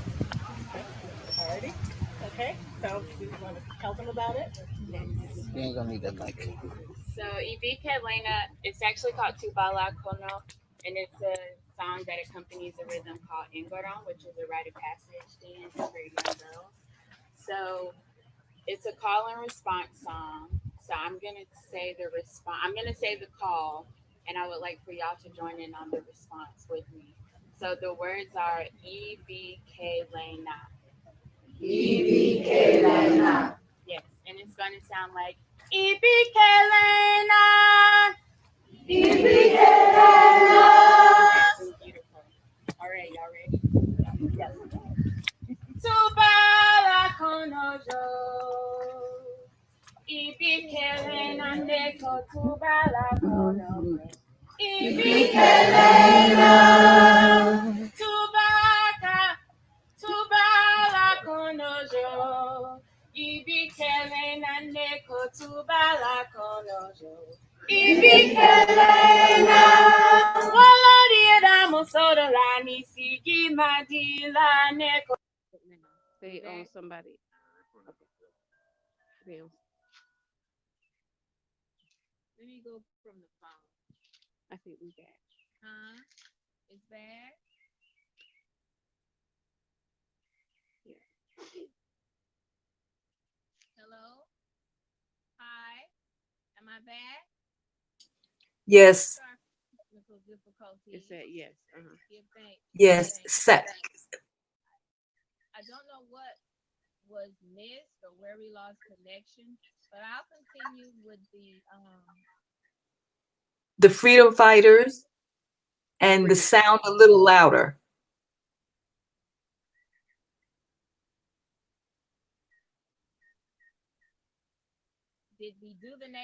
did the names come across? Yes, for the most part. Yes.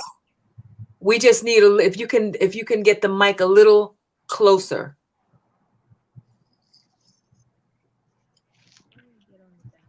You can tell we live, folks. More du point, more du point, more du point.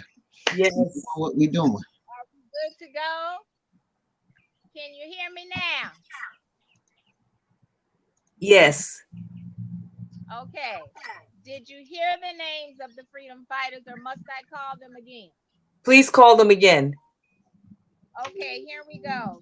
Martin Luther King, Huey P. Newton, Medgar Evers, Malcolm X, Marcus Garvey, James Chaney, Jimmy Jackson, Samuel Young Jr., Henry Smith, Samuel Hammond, Delano Middleton, Fela Nikolapu Kuti.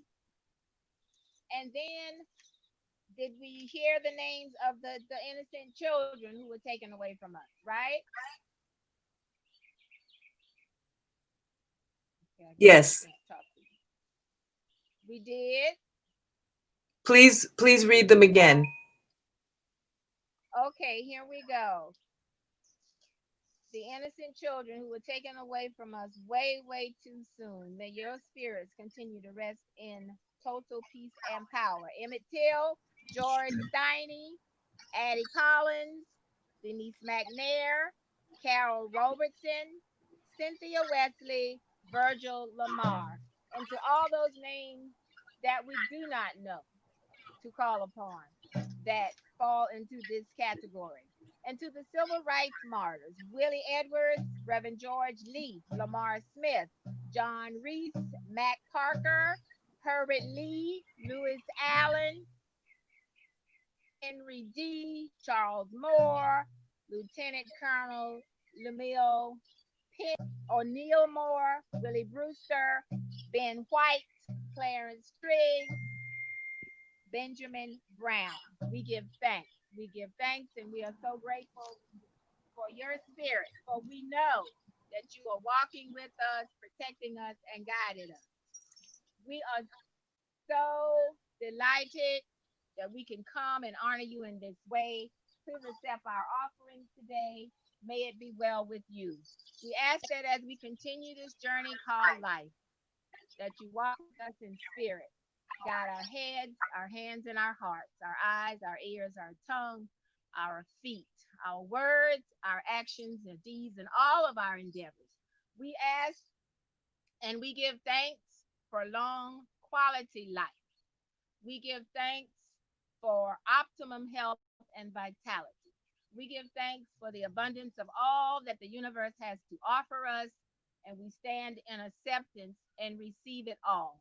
Give us the courage and the might to move forward when directions are given to us. Allow us to understand what is being said, have the courage to move forward and act upon it. We give thanks to the divine ancestors whose blood runs through our veins. Every chance you get, it is for your benefit that you honor them. Sprinkle water, pour liquor, tea, wine, whatever you're led to do, but honor them and lift their spirits up. And we do this not to wallow in, like I said, what has happened, but to be grateful that we are here to witness the spirit of the ancestors surrounding us to protect us on this journey. We are so very, very grateful. And I give thanks, and I give thanks for the opportunity once again to share the energy that walks with me and protect me and guide me. I, Oshumanuala Efulayo, give you thanks. Ashe, Ashe, Ashe, Ashe, Ashe. Ashe,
Thank you.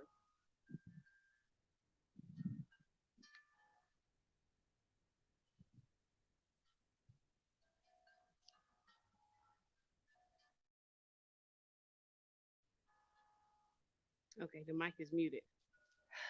They took you off. What a roller coaster.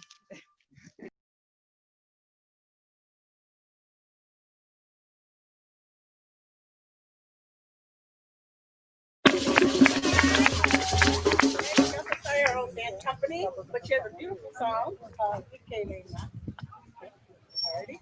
Okay. So you want to tell them about it? Yes. You ain't gonna need that mic. So Ibike Elena, it's actually called Tubala Kono, and it's a song that accompanies a rhythm called Ingoron, which is a rite of passage dance for young girls. So it's a call and response song. So I'm gonna say the response. I'm gonna say the call, and I would like for y'all to join in on the response with me. So the words are Ibike Lena. Ibike Lena. Yes, and it's gonna sound like Ibike Lena. Ibike Lena. Beautiful. All right, y'all ready? Yes. Tubala konojo. Ibike Lena neko tubala konojo. Ibike Lena. Tubala konojo. Ibike Lena neko tubala konojo. Ibike Lena. Walodieda musodo la nisigi madila neko emana tala jamado. Ibike Lena. Walodieda musodo la ni konko madila neko emana tala jamado. Ibike Lena. Konkodieda te badola ni so madila neko emana tala jamado. Ibike Lena. Konkodieda te badola ni so madila neko emana tala jamado. Ibike Lena. Tubala konojo. Ibike Lena neko tubala konojo. Ibike Lena.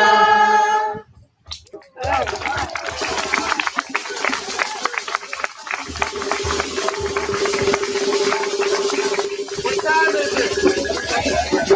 What time is it? We are an African people. Yes, okay.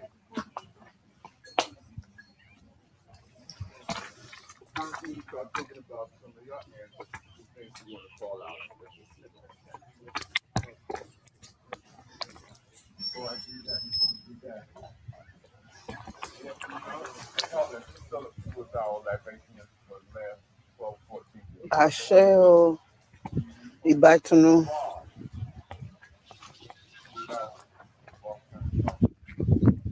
Back to noon. Back to noon.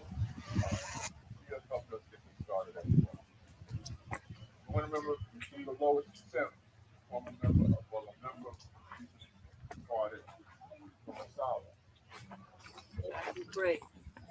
Great.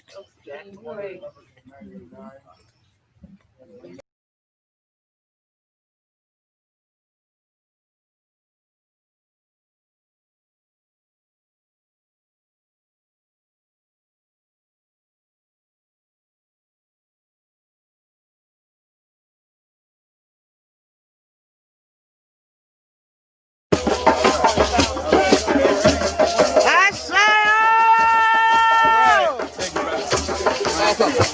All right, check your time. Y'all ready?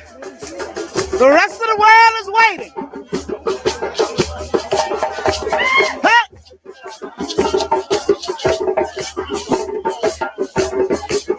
Yeah!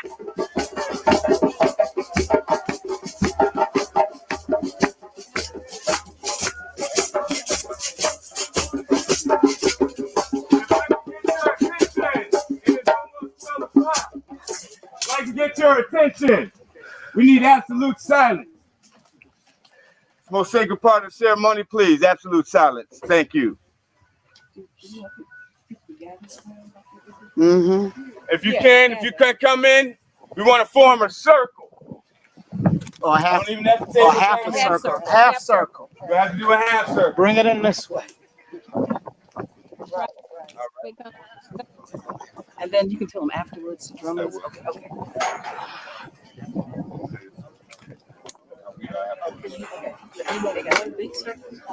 No, you're just gonna half circle and you're gonna bring it in. Bring it in. Bring it in. Bring that baby in. Tighten it up. Tighten it up. Tighten it up, folks. You can come all the way up to the edge of the sheet. Bring it in. Step past them seats. Bring it in.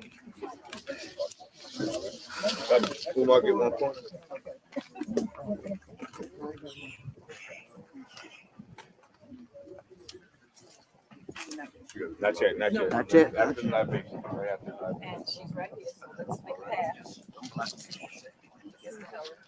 Yeah.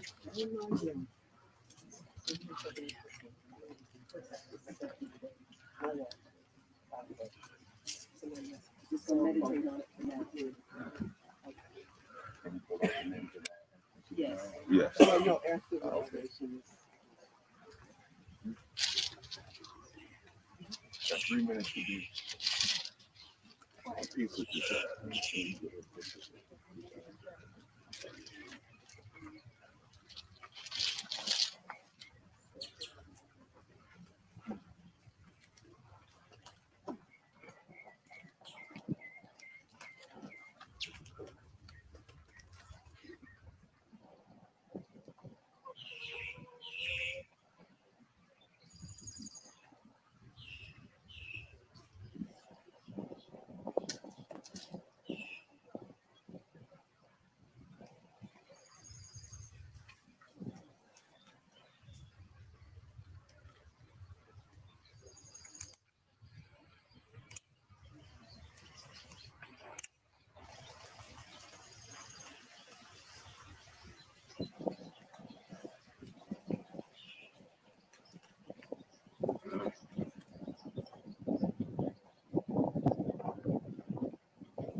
Done good. Back when it used to be, we'd have to synchronize we used to say simonize our watches with everybody. Omi tutu, ana tutu, ile tutu, tutu la roje, tutu egu, pa kosiku, kosi aron, kosi eo, kosi ofo, kosi akoba, kosi adina, kosi araje, kosi filibo, aiku babawa, mojuba lofi, mojuba bogbo orisha embeleshi oludumare, mojuba bogbo egu, embeleshi oludumare. I salute all of the ancestors that perished during the Ma'afa. I salute all of the ancestors that survived the Ma'afa. And because of them, we stand here and are able to give them praise. I wish you would call out all of your ancestors so we can praise them all and raise them up. Ibaye.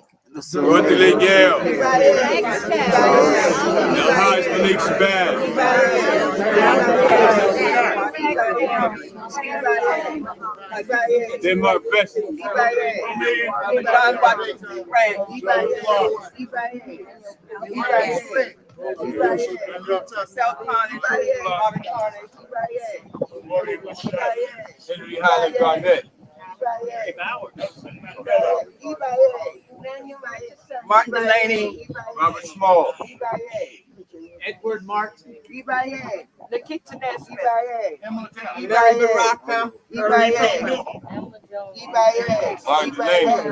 Baraka, Dr. King, Marcus Garvey, Moses first, Antonio Marshall, Shaka Zulu, G2,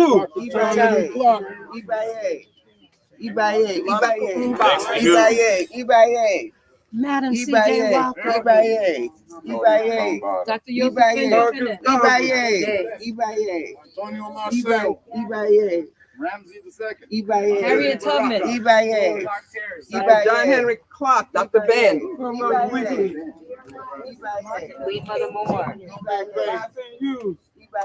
Kwame Nkrumah, Chancellor Williams, John G. Jackson, Ibaye Toru, Ibaye, One Coleman, Ibaye Toru, Ibaye, no sample, Ibaye, Sadika Chandler, Ibaye. Okay, Ibaye Toru. Ashe.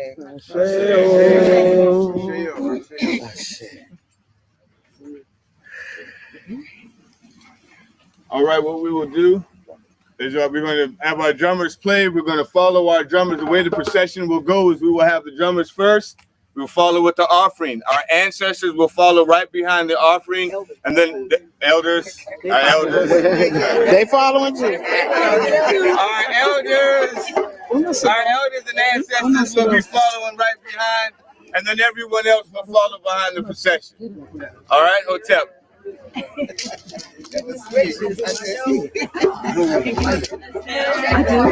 Like this, I know, right? Sorry.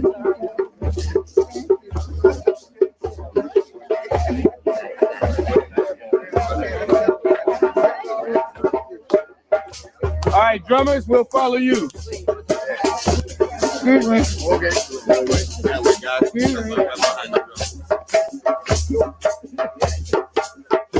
Exactly, who done share it?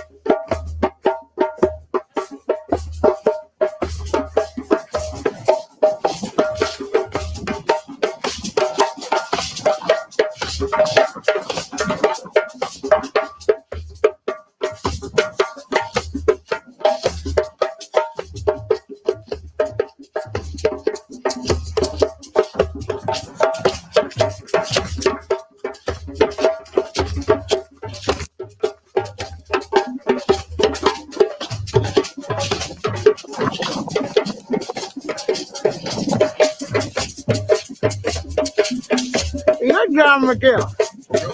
Sorry, don't forget, I'm from the field. I'm your Facebook friend.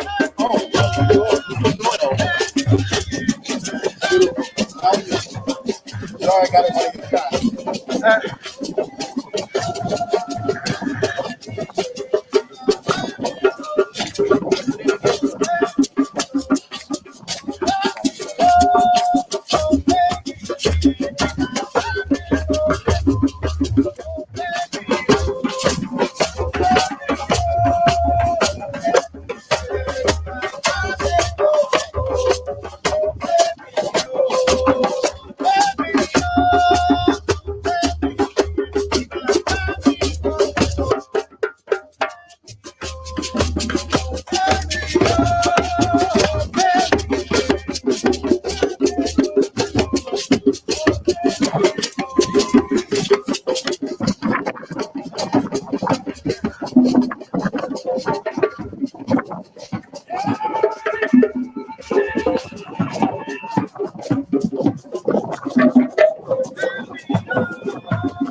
We ain't start yet. We got you.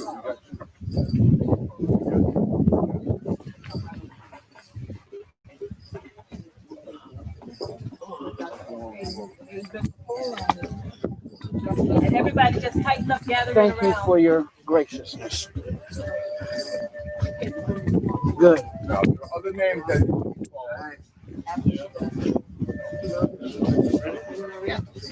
Dr. Yosef Ben Yaakov. Sandra Bland.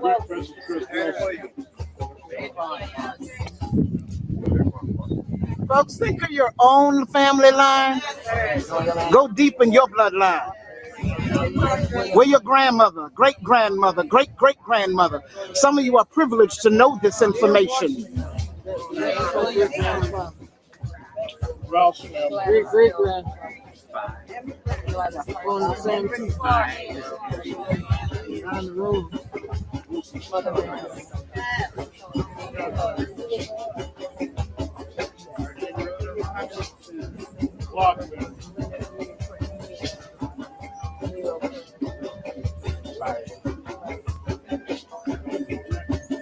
Taft Chandler.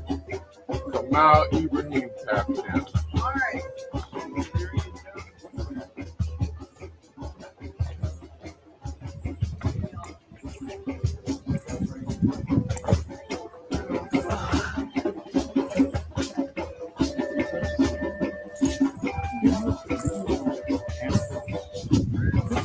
Is it?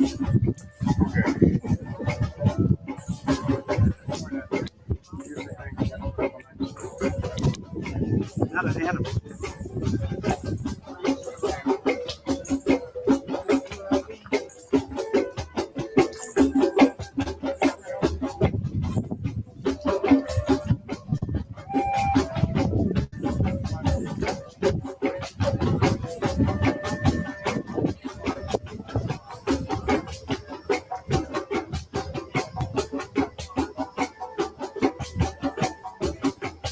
Bring him.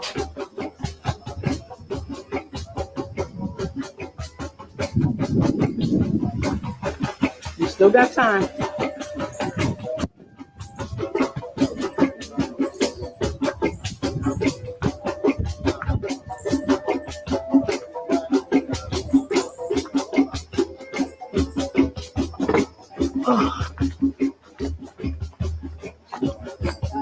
No one can hear.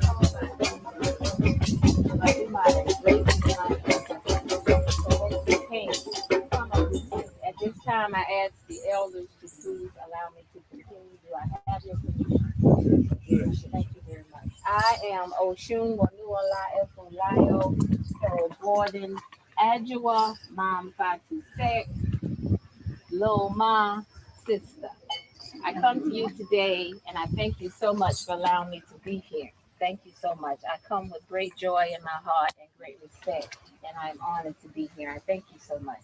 At this time, I would like to just give thanks to God the Almighty, as I said, who is called by many names. Oladumare, we thank you. We thank you, we thank you, we thank you. We thank you to all of those deities, the Orishas, all of those angels and spirit guides and guardian angels that watch over us. We call you forth at this time to come and join us. Come and join us, please.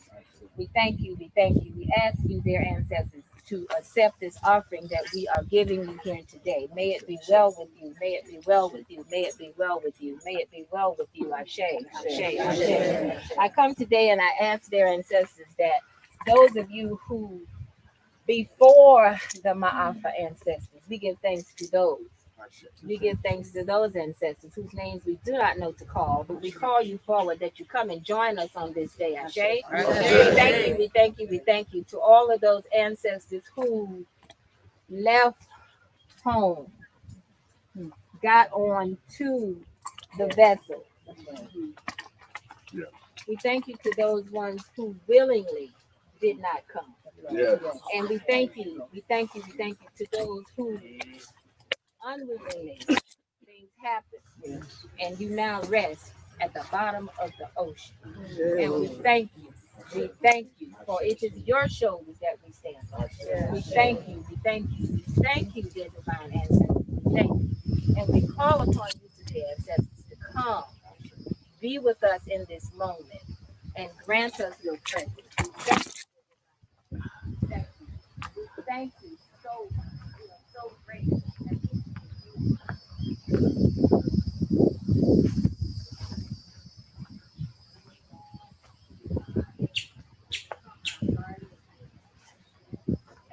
Every step of the way, on every journey that we partake. We come and we ask you today to please forgive us. Forgive us for not allowing you and try to handle it on our own. The ancestors, please forgive us that we allow you to be thirsty and humble and wondering what is going on this side. You don't acknowledge us like you should. Thank you, ancestors. Thank you. Forgive us. Forgive us and allow us to allow you to forgive us all of what it is that we do. Whatever it might be that may be bothering us on this day from now on, be it physical, mental, emotional, spiritual, financial. Bless us, dear ancestors. Guide us, show us the way. For we do not know. We think we do, but we don't. Ancestors, please guide us and allow us to continue to call on you, because you're waiting for us to do so. Please come and join us. Join us on this journey, please. We thank you. We love you. We're sorry. Please forgive us. Forgive us. Forgive us. Forgive us, ancestors. We will do better, we promise. Thank you, ancestors. Thank you, ancestors. We call upon all of those ancestors who fought for freedom and fought for what is right. We thank you, ancestors. We thank each and every one of you. Let's now call out some of those freedom fighters' names, please. That fought. Ashe. Ashe. Ashe. Ashe. Majuba, Harriet.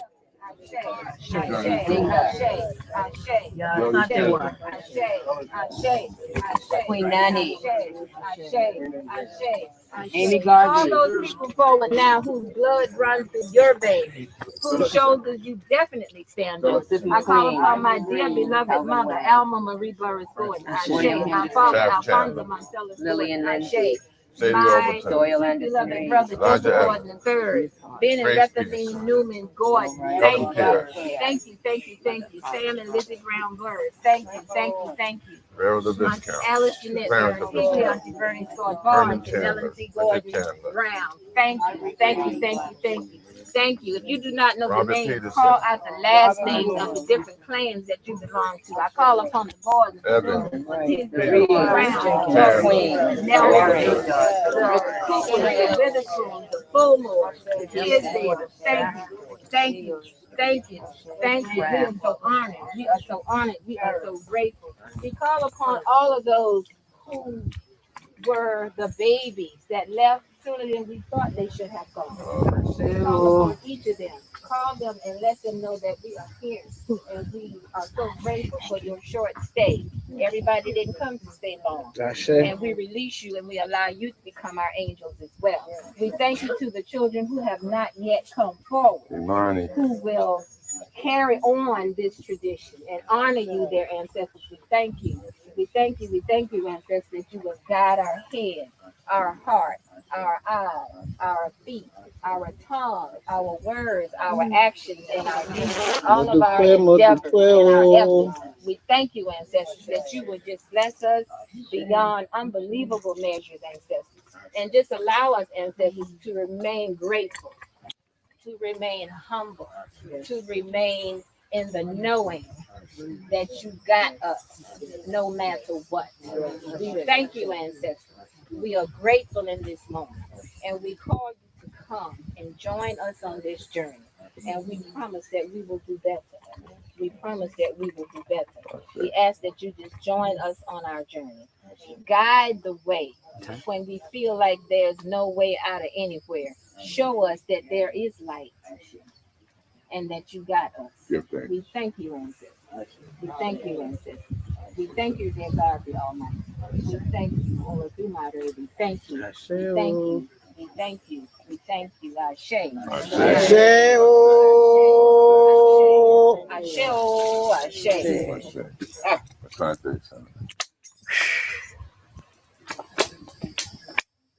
Alafia. Alafia. All right, very good. Excellent. What will happen now? We need a couple of young brothers to help gather up all of these things onto a cloth. I think we're probably going to need another cloth. I think I have one right there. Looks strong. Right.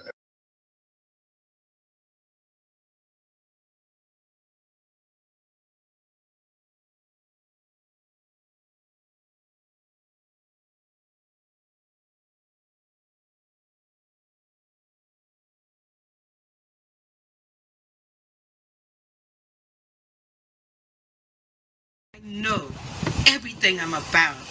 I owe my grandmother, who never had a formal education, and my mother, who never had a formal education. When she died at 93, she was the eldest in the family. She had to work to help the other children to go to school. But she was the greatest scholar because of her wisdom that was passed down to her. And I think we should use these opportunities to really teach our children about their history, so they could be proud of their culture and heritage. Thank you. I wish, however, I wasn't going to do anything, but then I was reminded of being an elder. And then I saw some young people coming over and from the river and barely moving. And I want to tell y'all, even at 70, our ancestors were full of energy. This is the kind of energy we have at 70. I want to do something in honor. I got 2.5 minutes left by time. I want to do something in honor of Brother Bob Smalls. He and I developed this project back in the 70s. Where we were working for the city of Charleston and developed the storefronts for the arts. So this is something we did together, and you know our culture of call and response, that means all of you will have to participate, so you can rest your arm for a minute. Okay, we are going to do the African American history rap. I want you to repeat after me. I said A, B, C, D, E, F, G, African American history. A, B, C, D, E, F, G, African American history. H-I-J-K, Elemental P, African American history. H-I-J-K, P, African American history. Q-R-S-T-U-V, African American history. Q-R-S-T-U-V, African American history. W, X, Y, and Z, this is the story all about me. W, X, Y, and Z. This is the story all about me. I'm not gonna tell y'all. I heard somebody that didn't know the ABC. Now, I want you to do it by yourself. That says ABC. Come on. E, African American history. HIJKLMNOP, African American history. QRSTUV, African American history. W, X, Y, and Z. This is the story all about me. A, African American, my true identity. B, Benjamin Banneker, surveyor of DC. C, for my community, the place I call home. D, for all discoveries, I make this on my own. E, for education, we use from day to day. S is for the families and God that they portray. G, for gifts and talents of those who entertain. H, for Houston Hurston, who wrote about our people playing. I, for rhythm, blues, jazz, and all our instruments. J, for Jesse Jackson, who ran for president. K, for Martin Luther King, we honor with the holiday. L, for Cowboy Nat Love did what did they say. And for the man who sees they walk around like Mother Baker's there. N is for the prophet Nat Turner, a free somebody who did. O is for President Barack Hussein Obama II, to keep our hopes alive. P is for principles he upheld to keep our hearts in proud. All right. P is for Yes. Here's for the questions that I ask about my history. R for religion, from Islam to Christianity. S for the 7 days of the Kwanzaa celebration. C for Harriet Tubman, Doctor of Freedom Station. U for the Underground Railroad, a secret passageway. D for values to make us strong, community to faith, I pray. W for Woodson Carter. G, a vision he did see when he proclaimed February for Black History. Now, X is for the name that Malcolm took, because it means I know. Y is for you to be all you can be for the first thing you were born. Z is for zenith, the highest point in our universe. We reach the top when we repeat the African American history verse. I said A, B, C, D, E, F, G. African American history. HIJKLMNOP, African American history. QRSTUV, African American history. W, X, Y, and Z. This is the story all about me.